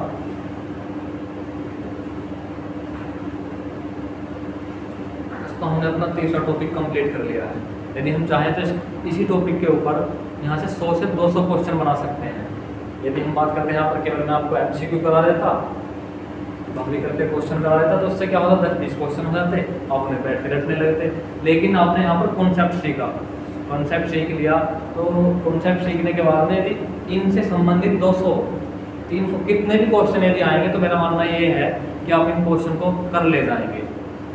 क्या ले जाएंगे? कर ले जाएंगे, और आपको क्वेश्चन रटने की आवश्यकता बिल्कुल भी नहीं पड़ने वाली। चलते हैं दोस्तों अगले टॉपिक पर। अगला चौथा टॉपिक था वो मैंने आपको बताया था विषु। क्या बताया था? विषु।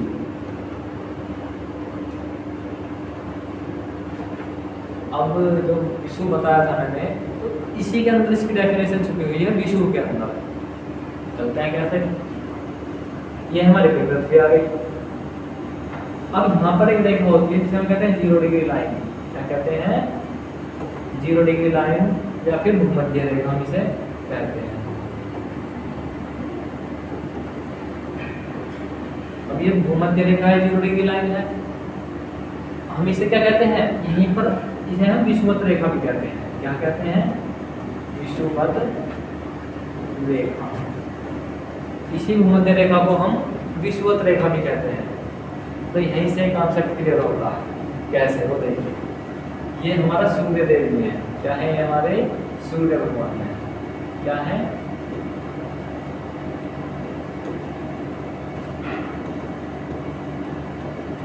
और ये हमारे सूर्य भगवान है, वो हमारे पृथ्वी है। अब यहाँ से निरंतर प्रकाश पड़ना शुरू होगा। आप यहाँ पर एक बात देख लीजिए कि जो हमारा सूरज है वो ना तो ज्यादातर इस दक्षिण रेखा की तरफ है और ना उत्तरी रेखा की तरफ है। सूर्य देव की सीधी किरणें कहाँ पड़ रही हैं? सूर्य देव की सीधी किरणें कहाँ पड़ रही हैं?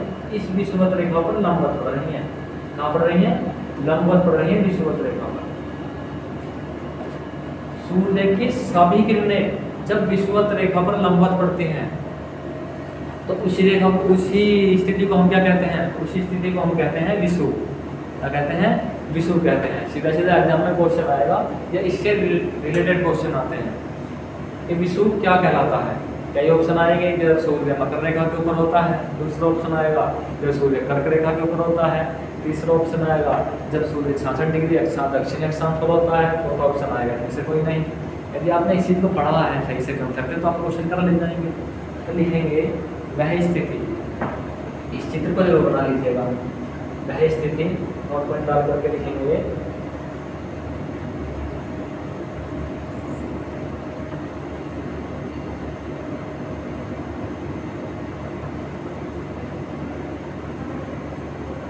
वह स्थिति और पॉइंट डाल करके लिखेंगे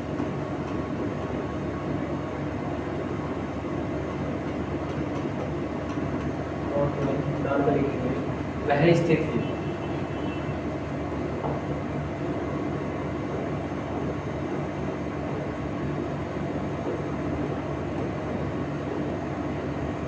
जब सूर्य 0 degree line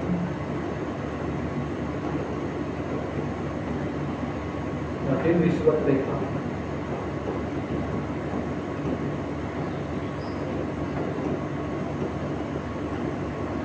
zero degree line है विषुवत रेखा के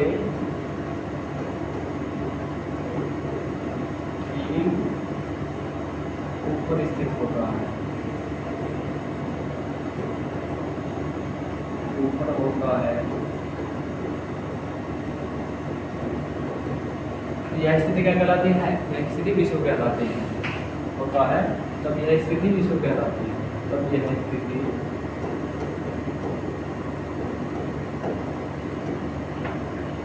विषुव कहलाती है। क्या कहलाती है दोस्तों?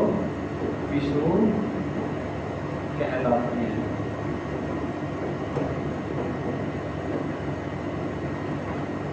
यह स्थिति क्या कहलाती है?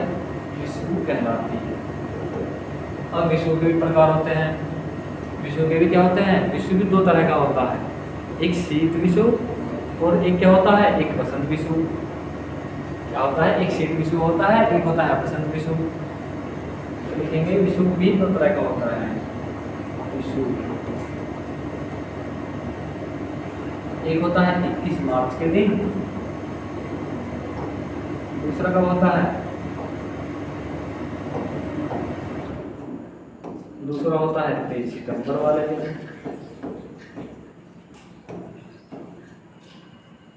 विषुव दो तरह का होता है, पहला 21 मार्च के दिन, दूसरा क्या होता है 23 सितंबर के दिन। इसे क्या कहते हैं हम? इसे हम बसंत विषुव कहते हैं। क्या कहते हैं? बसंत विषुव। इसे क्या कहते हैं? इसे कहते हैं हम शीत विषुव।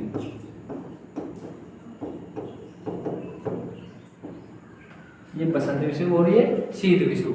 अब इस चीज की कुछ खासियतें भी होती हैं। क्वेश्चन आपको यहाँ से भी उठ के आ जाएगा कि विषुव क्या होता है। क्वेश्चन आपको यहाँ से भी उठ के आ जाएगा कि बसंत विषुव इनमें से किस तारीख को होता है। क्वेश्चन यहाँ से भी आ जाएगा कि शीत विषुव किस तारीख को होता है। एक छोटा सा टॉपिक है, इसके ऊपर 10 से 20 क्वेश्चन बन जाएंगे। कितने? 10 से 20 क्वेश्चन, और कहीं उससे ज़्यादा भी क्वेश्चन बन जाएंगे। तो हमें सभी क्वेश्चन रटने नहीं है, हमें केवल अपना ही कंसेप्ट क्लियर करना है। और कहीं से भी क्वेश्चन आए, हमें जेस में क्वेश्चन नहीं छोड़ना है। और लगातार हमें अपने साथियों को, अपने भाइयों को, बहनों को, सभी को क्या करना है? BK क्लासेस परिवार के साथ में जोड़े रखना है। ठीक है दोस्तों, तो ये बसंत विषुव है और ये शीत विषुव आ जाएगा। और इसकी कुछ खास बातें होती हैं। खास बातें क्या होती हैं? आप इसका स्क्रीनशॉट ले लो या फिर अपने रजिस्टर में नोट कर लो। खास बातें क्या होती हैं वो आपको पता नहीं होंगी।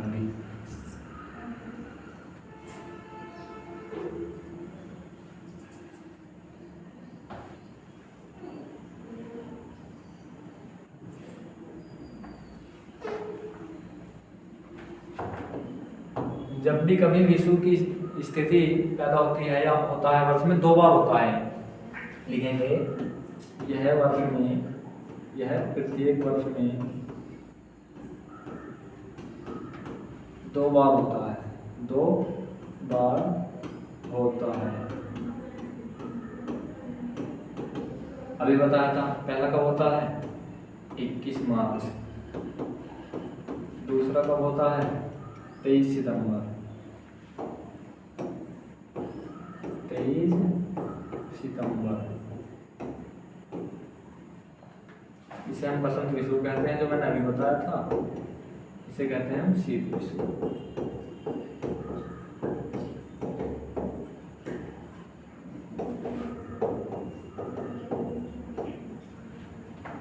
जब भी कभी विषुव की स्थिति पृथ्वी पर पैदा होती है तो उस दिन क्या होता है? उस दिन होता है पृथ्वी पर 12 घंटे के दिन। पृथ्वी के प्रत्येक स्थान पर, केवल ध्रुवों को छोड़कर, केवल ध्रुवों को छोड़कर पृथ्वी के हर एक स्थान पर 12 घंटे का दिन और 12 घंटे की रात होती है। जब भी कभी विषुव की स्थिति पृथ्वी में पैदा होती है, क्या होता है? विषुव के दिन, विषुव की स्थिति पृथ्वी पर 12 घंटे का दिन, पृथ्वी पर 12 घंटे का दिन।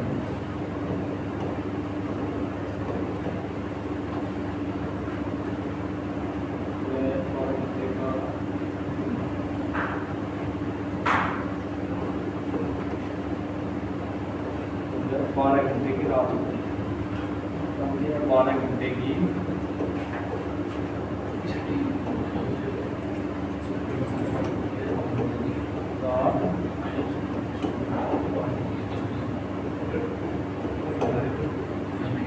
क्या होती है? 12 घंटे का दिन और 12 घंटे की रात।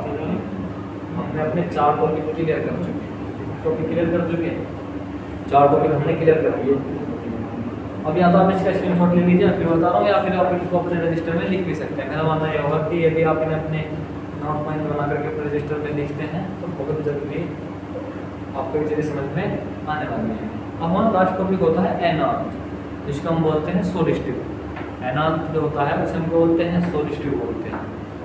एनांत भी दो तरह का होता है। कितने तरह का होता है?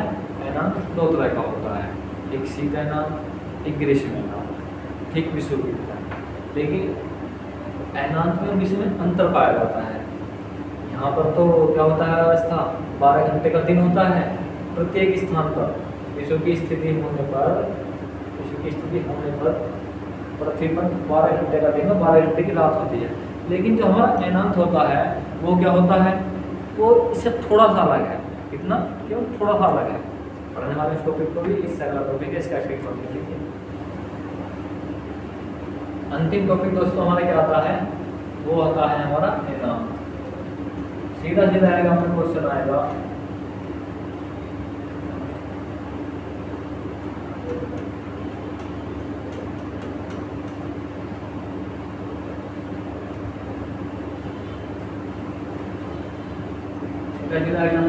क्वेश्चन आएगा कि शीत अयनांत क्या होता है, ग्रीष्म अयनांत क्या होता है, ग्रीष्म अयनांत की स्थिति होने पर क्या प्रभाव पड़ता है, उत्तरी गोलार्ध में क्या प्रभाव पड़ता है, दक्षिण गोलार्ध में क्या प्रभाव पड़ता है। अभी जो दिल्ली पुलिस की परीक्षा गई थी उसमें कई तरह के क्वेश्चन लगभग पूरी सभी शिफ्टों में 3 से 4 क्वेश्चन अयनांत से ही, खाली केवल अयनांत से ही आए थे। तो जिन बच्चों ने इसको थोड़े से पढ़ा था वो तो कर ले गए, जिन बच्चों ने इसको क्या करा था MCQ या भविकल्प के रूप में बैठ कर रटा था बाहर हो गई। तो हमें क्या पढ़ना है, इसको काफ़ी अच्छे से पढ़ना है कि हमारा क्वेश्चन पीसीएस लेवल का है, आईएएस लेवल का है। हमारा कांस्टेबल लेवल का भी यदि क्वेश्चन आता है तो हमें क्वेश्चन बिल्कुल नहीं छोड़ना है, पूरे जीएस में तो बिल्कुल ही नहीं छोड़ना। चलते हैं दोस्तों, अयनांत क्या होता है। अयनांत होता है 2 तरह का। पहले मैं आपको बता दूं कि अयनांत है क्या। अयनांत वह स्थिति कि जब पृथ्वी पर, आपने देखा होगा पृथ्वी जो है हमारा ग्लोब,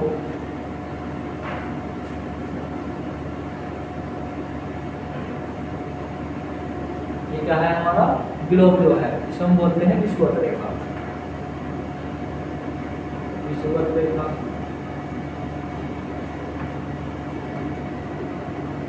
इसे हम विषुवत रेखा बोलते हैं, मतलब जो 0 डिग्री लाइन है इसे हम क्या बोलते हैं, विषुवत रेखा, भूमध्य रेखा भी कहते हैं इसको। तो ये हमारी पृथ्वी को 2 बराबर भागों में बांटती है। तो आपको 4 भाग पता है, तो चीज़ आपको पता होनी चाहिए। वैसे पढ़ते हैं छोटे छोटे से, इससे नीचे रेखा जाती है स्वर्ग,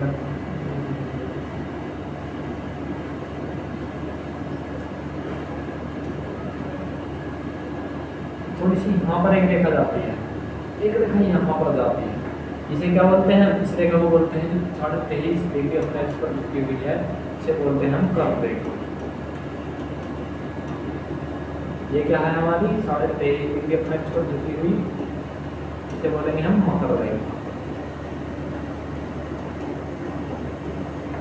क्या बोलेंगे दोस्तों इसको, इसे मकर रेखा बोलने वाले हैं। जब स्थिति ऐसी होती है कि जब सूर्य इस भूमध्य रेखा पर ना होकर के या तो यहाँ पर उपस्थित होता है, कहाँ उपस्थित होता है दोस्तों, इस रेखा पर या इस रेखा पर उपस्थित होता है। कर्क रेखा पर उपस्थित हो या फिर कहाँ हो, या फिर होगा दोस्तों भूमध्य रेखा, कोई कर्क रेखा पर या मकर रेखा पर जब सूर्य उपस्थित होगा तो अयनांत की स्थिति पैदा होगी। किस चीज की स्थिति पैदा होगी, अयनांत की स्थिति पैदा होगी। इसीलिए अयनांत की स्थिति इस समय पैदा होती है। और कर्क रेखा पर सीधा लंबवत सूर्य किरणें सीधी लंबवत पड़ेंगी तो क्या होगा, उसे बोलेंगे हम ग्रीष्म अयनांत। और यदि सूर्य की किरणें मकर रेखा के ऊपर लंबवत पड़ रही है, इसे बोलेंगे हम शीत अयनांत। देखते हैं कैसे। तो क्या हुआ, अयनांत कितनी तरह का हुआ, 2 तरह का हुआ। कितनी तरह का हुआ दोस्तों, 2 तरह का होता है। अयनांत भी कितनी तरह का होता है, 2 तरह का होता है। पहला आ जाएगा ग्रीष्म अयनांत, ऑप्शन नंबर 1 आ जाएगा ग्रीष्म अयनांत।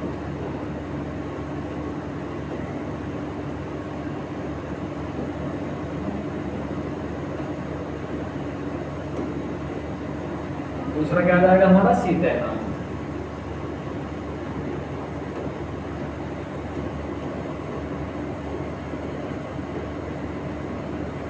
ये हमारा ग्रीष्म अयनांत है, वो हमारा शीत अयनांत।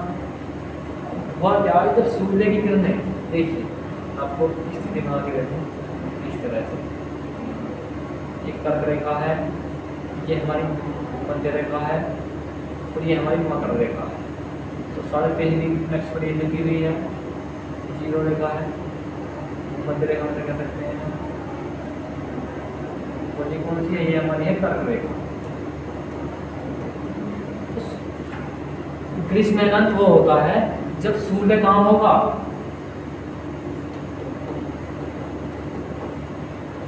कर्क रेखा के ठीक ऊपर स्थित होगा, तो वो क्या कहलाता है, हमारा ग्रीष्म अनंत कहलाता है। ठीक विपरीत दिशा क्या कहलाती है हमारा, अब ये हमारी पृथ्वी है, ये हमारे 0 डिग्री लाइन है, हम कहेंगे भूमध्य रेखा।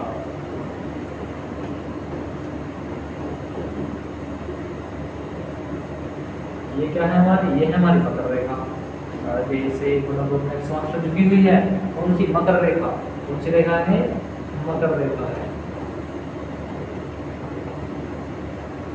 जब सूर्य इस मकर रेखा के ऊपर स्थित होगा तो कौन सी स्थिति पैदा होगी दोस्तों, स्थिति पैदा होगी शीत अयनांत की। कौन सी, शीत अयनांत की स्थिति पैदा होने वाली है जब सूर्य इस मकर रेखा के ऊपर स्थित होगा। अब हमें पढ़ रहे हैं इन चीज़ों के प्रभाव क्या पड़ते हैं, हमारे ऊपर क्या प्रभाव पड़ते हैं। क्योंकि मैंने आपको सबसे शुरू में बताया था कि ज्योग्राफी कहीं ना कहीं एक ऐसा सब्जेक्ट है, ऐसा सब्जेक्ट है जो हमारे जीवन को प्रत्यक्ष रूप से प्रभावित करता है। किस तरह से, प्रत्यक्ष रूप से हमारे जीवन को प्रभावित करता है, ऐसा सब्जेक्ट ज्योग्राफी है। रटना बिल्कुल नहीं है, क्या करना नहीं है, बिल्कुल आपको रटना नहीं है। मैंने आपको बताया सूर्य कहाँ पर होगा, मकर रेखा के ऊपर स्थित होगा। तो लिखेंगे, लिखना क्या है, उनको मेजर पॉइंट पर लिख देते हैं। जब सूर्य कर्क रेखा पर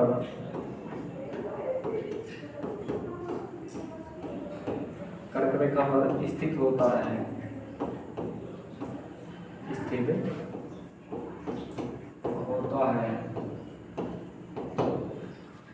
तो क्या होता है, ग्रीष्म अयनांत होता है। ग्रीष्म अयनांत होता है।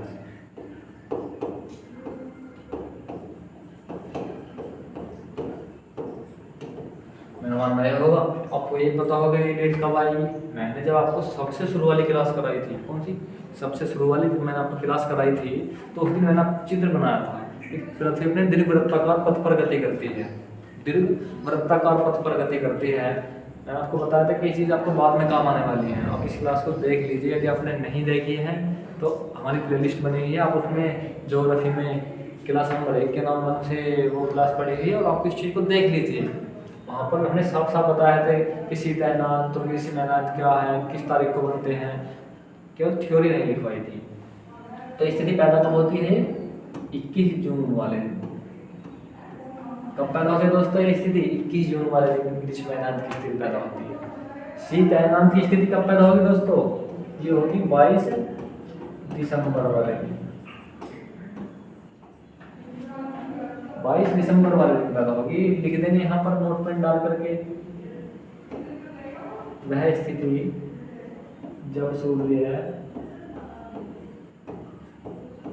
मकर रेखा पर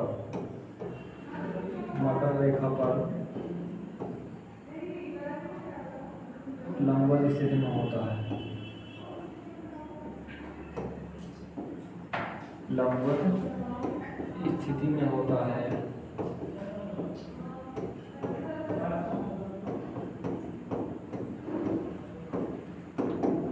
तो क्या कहलाती है वह स्थिति, वह स्थिति शीत अयनांत कहलाती है।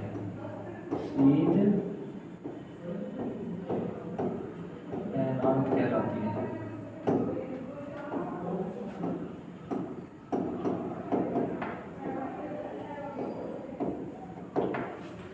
वह स्थिति शीत अयनांत कहलाती है। स्क्रीनशॉट ले लीजिए आप इसका, अन्यथा अपने रजिस्टर में, मेरा मानना होगा कि आप अपने रजिस्टर में इसको लिख रहे होंगे। अब क्या पढ़ेंगे हम, इस अयनांत के, अगला टॉपिक क्या होगा हमारा, इस अयनांत से हमारे ऊपर पड़ने वाले क्या प्रभाव पड़ेंगे, क्या होगा, इस अयनांत के कारण हमारे ऊपर किस तरह का प्रभाव पड़ेगा। चलते हैं दोस्तों अपने अगले टॉपिक पर। लिखेंगे शीत अयनांत अयनांत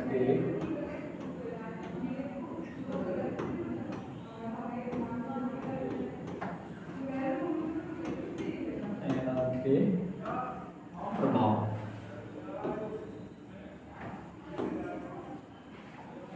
फिर वही स्थिति बनेगी, क्या लिखेंगे, ग्रीष्म अयनांत सी तैनात, देखो टॉपिक नंबर 8 डाल दें, ग्रीष्म तैनात,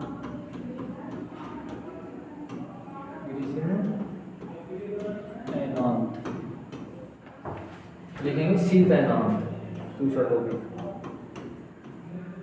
शीत तैनात।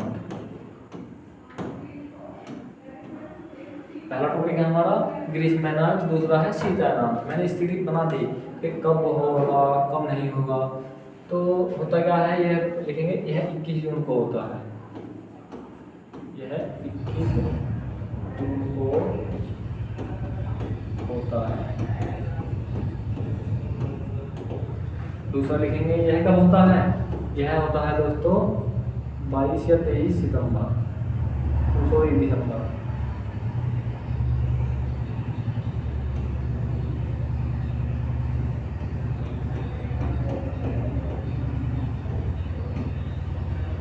दो चीजें आपको समझ में आई, 21 जून को होता है, दूसरा 22 सितंबर को होता है। जब ग्रीष्म तैनात की स्थिति पैदा होगी, मतलब देखिए क्या होगा, जब ग्रीष्म तैनात की स्थिति पैदा होगी तो जब देखिए कहाँ गया हमारे ग्लोब। अब एक बार बताइए, जब सूर्य इस स्थिति पर, मतलब ये तो हमारा सॉरी कौन सी रेखा है हमारी,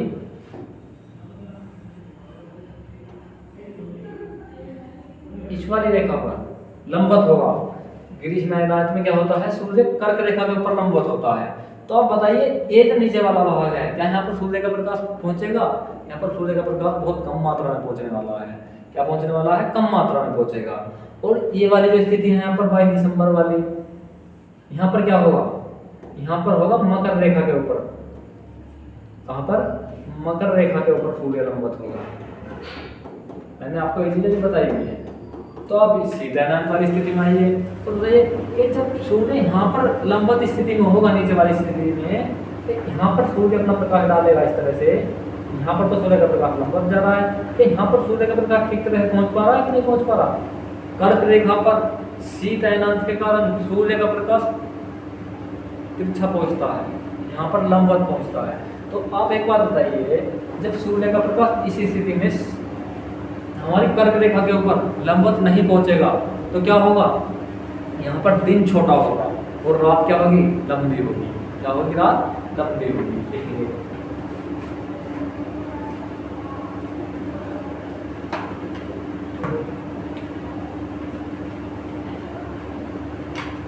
देखेंगे, उत्तरी गोलार्ध में, मतलब नदर्न हेमिस्फीयर में दिन बड़ा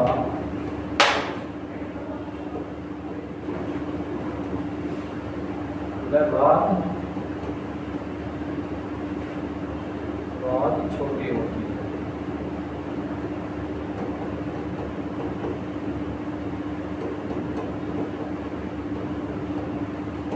जब ग्रीष्म तैनात की स्थिति पैदा होती है, सूर्य कर्क रेखा के ठीक ऊपर लंबवत होता है, तो क्या होता है, नदर्न हेमिस्फीयर में दिन तो बड़ा होता है, मतलब उत्तरी गोलार्ध में। कौन से गोलार्ध में? इस उत्तरी गोलार्ध में क्या होता है, दिन तो बड़ा होगा लेकिन रात क्या होगी, छोटी होगी।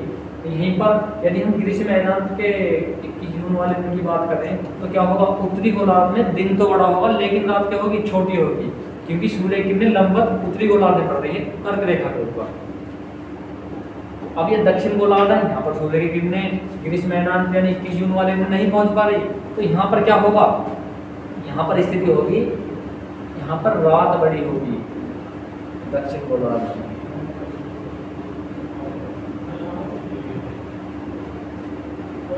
सदर्न हेमिस्फीयर में रात बड़ी व दिन छोटा होगा।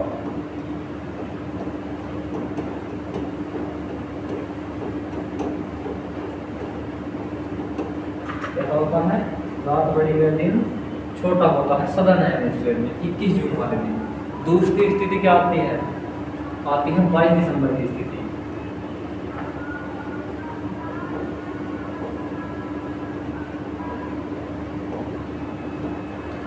22 दिसंबर वाली स्थिति क्या होती है, जब सूर्य कहाँ होगा, मकर रेखा के ऊपर स्थित होगा। कहाँ पर? इस मकर रेखा के ऊपर सूर्य स्थित होता है। तो जहाँ पर सूरज की किरणें लंबवत पड़ेंगी वहाँ पर दिन कैसा होगा, बड़ा होगा। लिखेंगे सदर्न हेमिस्फीयर में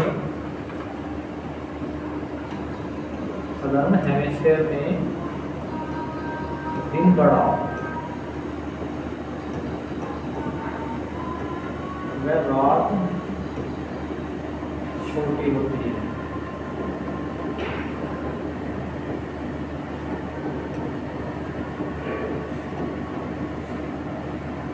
देख लो कौन से हेमिस्फीयर की बात कर रहा हूँ मैं, इस हेमिस्फीयर की बात कर रहा हूँ यहाँ पर दक्षिण वाले की, और यहाँ पर मैंने किस हेमिस्फीयर की बात करी है, यहाँ पर मैंने उत्तरी गोलार्ध की बात करी है। इस बात का जरूर ध्यान रख लीजिएगा, अन्यथा सारा उल्टा पुल्टा हो जाएगा, फिर मुझे मत कहना। सदर्न हेमिस्फीयर दिन बड़ा और रात छोटी होती है। बात आती है नदर्न हेमिस्फीयर की। कौन से हेमिस्फीयर की, नदर्न हेमिस्फीयर की। यहीं पर लिखेंगे नदर्न हेमिस्फीयर में दिन छोटा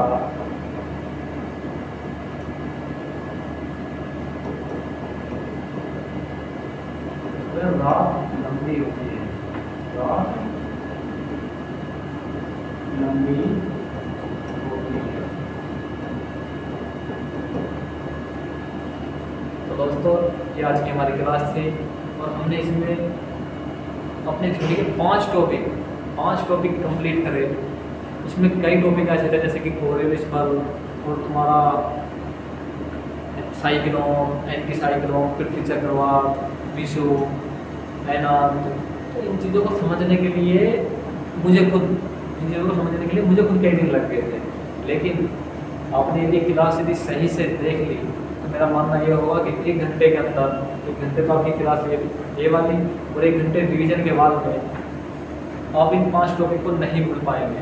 और इनसे संबंधित, इन्हीं 5 टॉपिक से संबंधित एग्जाम में क्वेश्चन आते भी हैं। मोस्ट इम्पोर्टेंट टॉपिक यदि उनसे ज्योग्राफी पूछे तो हो सकते हैं। तो मेरा मानना ये होगा इनसे संबंधित यदि क्वेश्चन एग्जाम में आएगा तो आप कर ले जाएंगे और अन्य बच्चों के मुकाबले ज़्यादा नंबर ले आएंगे। दूसरा क्या होता है दोस्तों, हम क्या करते हैं, हम केवल MCQ पढ़ते हैं। एग्जाम टाइम में क्या करते हैं, MCQ यानी बहुविकल्पीय प्रश्न पढ़ते हैं। अब बहुविकल्पीय प्रश्न ऑप्शन चेंज करते ही चेंज हो जाएंगे। यदि आपने थ्योरी को सही से पढ़ा है ज्योग्राफी के अंदर तो आप क्या करेंगे, आप इन क्वेश्चनों को कर ले जाएंगे। और दोस्तों मेरा मानना यह होगा कि यदि आप हमारे परिवार के साथ में जुड़े रहिए, बी के परिवार के साथ में जुड़े रहिए। बी के क्लासेज परिवार आपका अपना परिवार है। वीडियो को लाइक करो और शेयर करो और कमेंट करो। वीडियो कैसे अच्छी लगी ये आपको कमेंट बॉक्स में बताना है, लेकिन इससे पहले मुझे आपको 2-3 क्वेश्चन घर के लिए देने हैं। इनका आपको जवाब ना देना है, कमेंट बॉक्स में अभी के अभी देना है। तो कर लीजिए दोस्तों। क्या होगा आपका होमवर्क क्या होगा, इन 5 टॉपिक का क्या करना है, आपको रिवीजन करना है। जितनी क्लास मैंने अब तक कराई है 3 क्लास, उन 3 क्लास का आपको रिवीजन करना है। रिवीजन करने के बाद क्या होगा, उनसे संबंधित में MCQ करा होगा, मतलब मोस्ट इम्पोर्टेंट क्वेश्चन जो होंगे उनसे संबंधित में MCQ करा होगा। तो क्या होगा, आपका रिवीजन हो जाएगा, रिवीजन के साथ टेस्ट हो जाएगा। दूसरा जो मैं आपको क्वेश्चन देने वाला हूँ, क्वेश्चन नंबर 1 वो क्या होगा, पहला क्वेश्चन होगा पाकिस्तान में, सीधा क्वेश्चन, पाकिस्तान में साइक्लोन की दिशा मतलब चक्रवात की दिशा, चक्रवात की दिशा क्या होगी।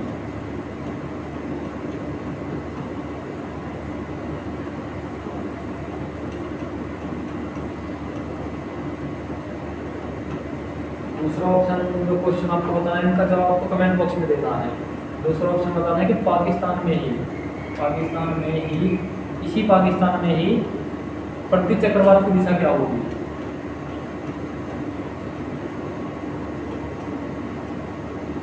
प्रति चक्रवात की दिशा क्या होगी, दिशा क्या होगी।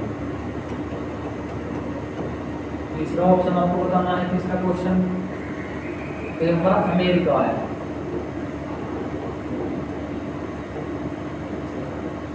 अमेरिका में चक्रवात की दिशा क्या होगी। याद रखना अमेरिका में चक्रवात की दिशा क्या होगी, दिशा क्या होगी।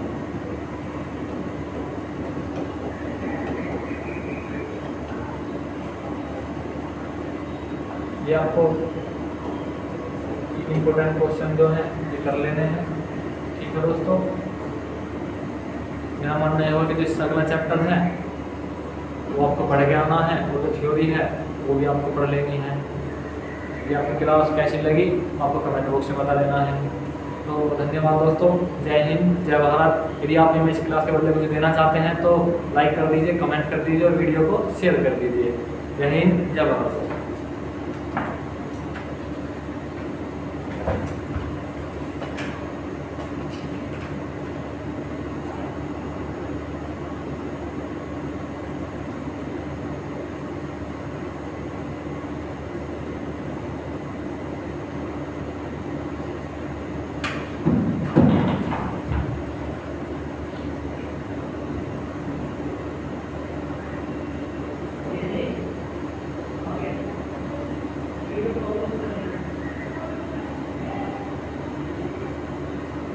Okay.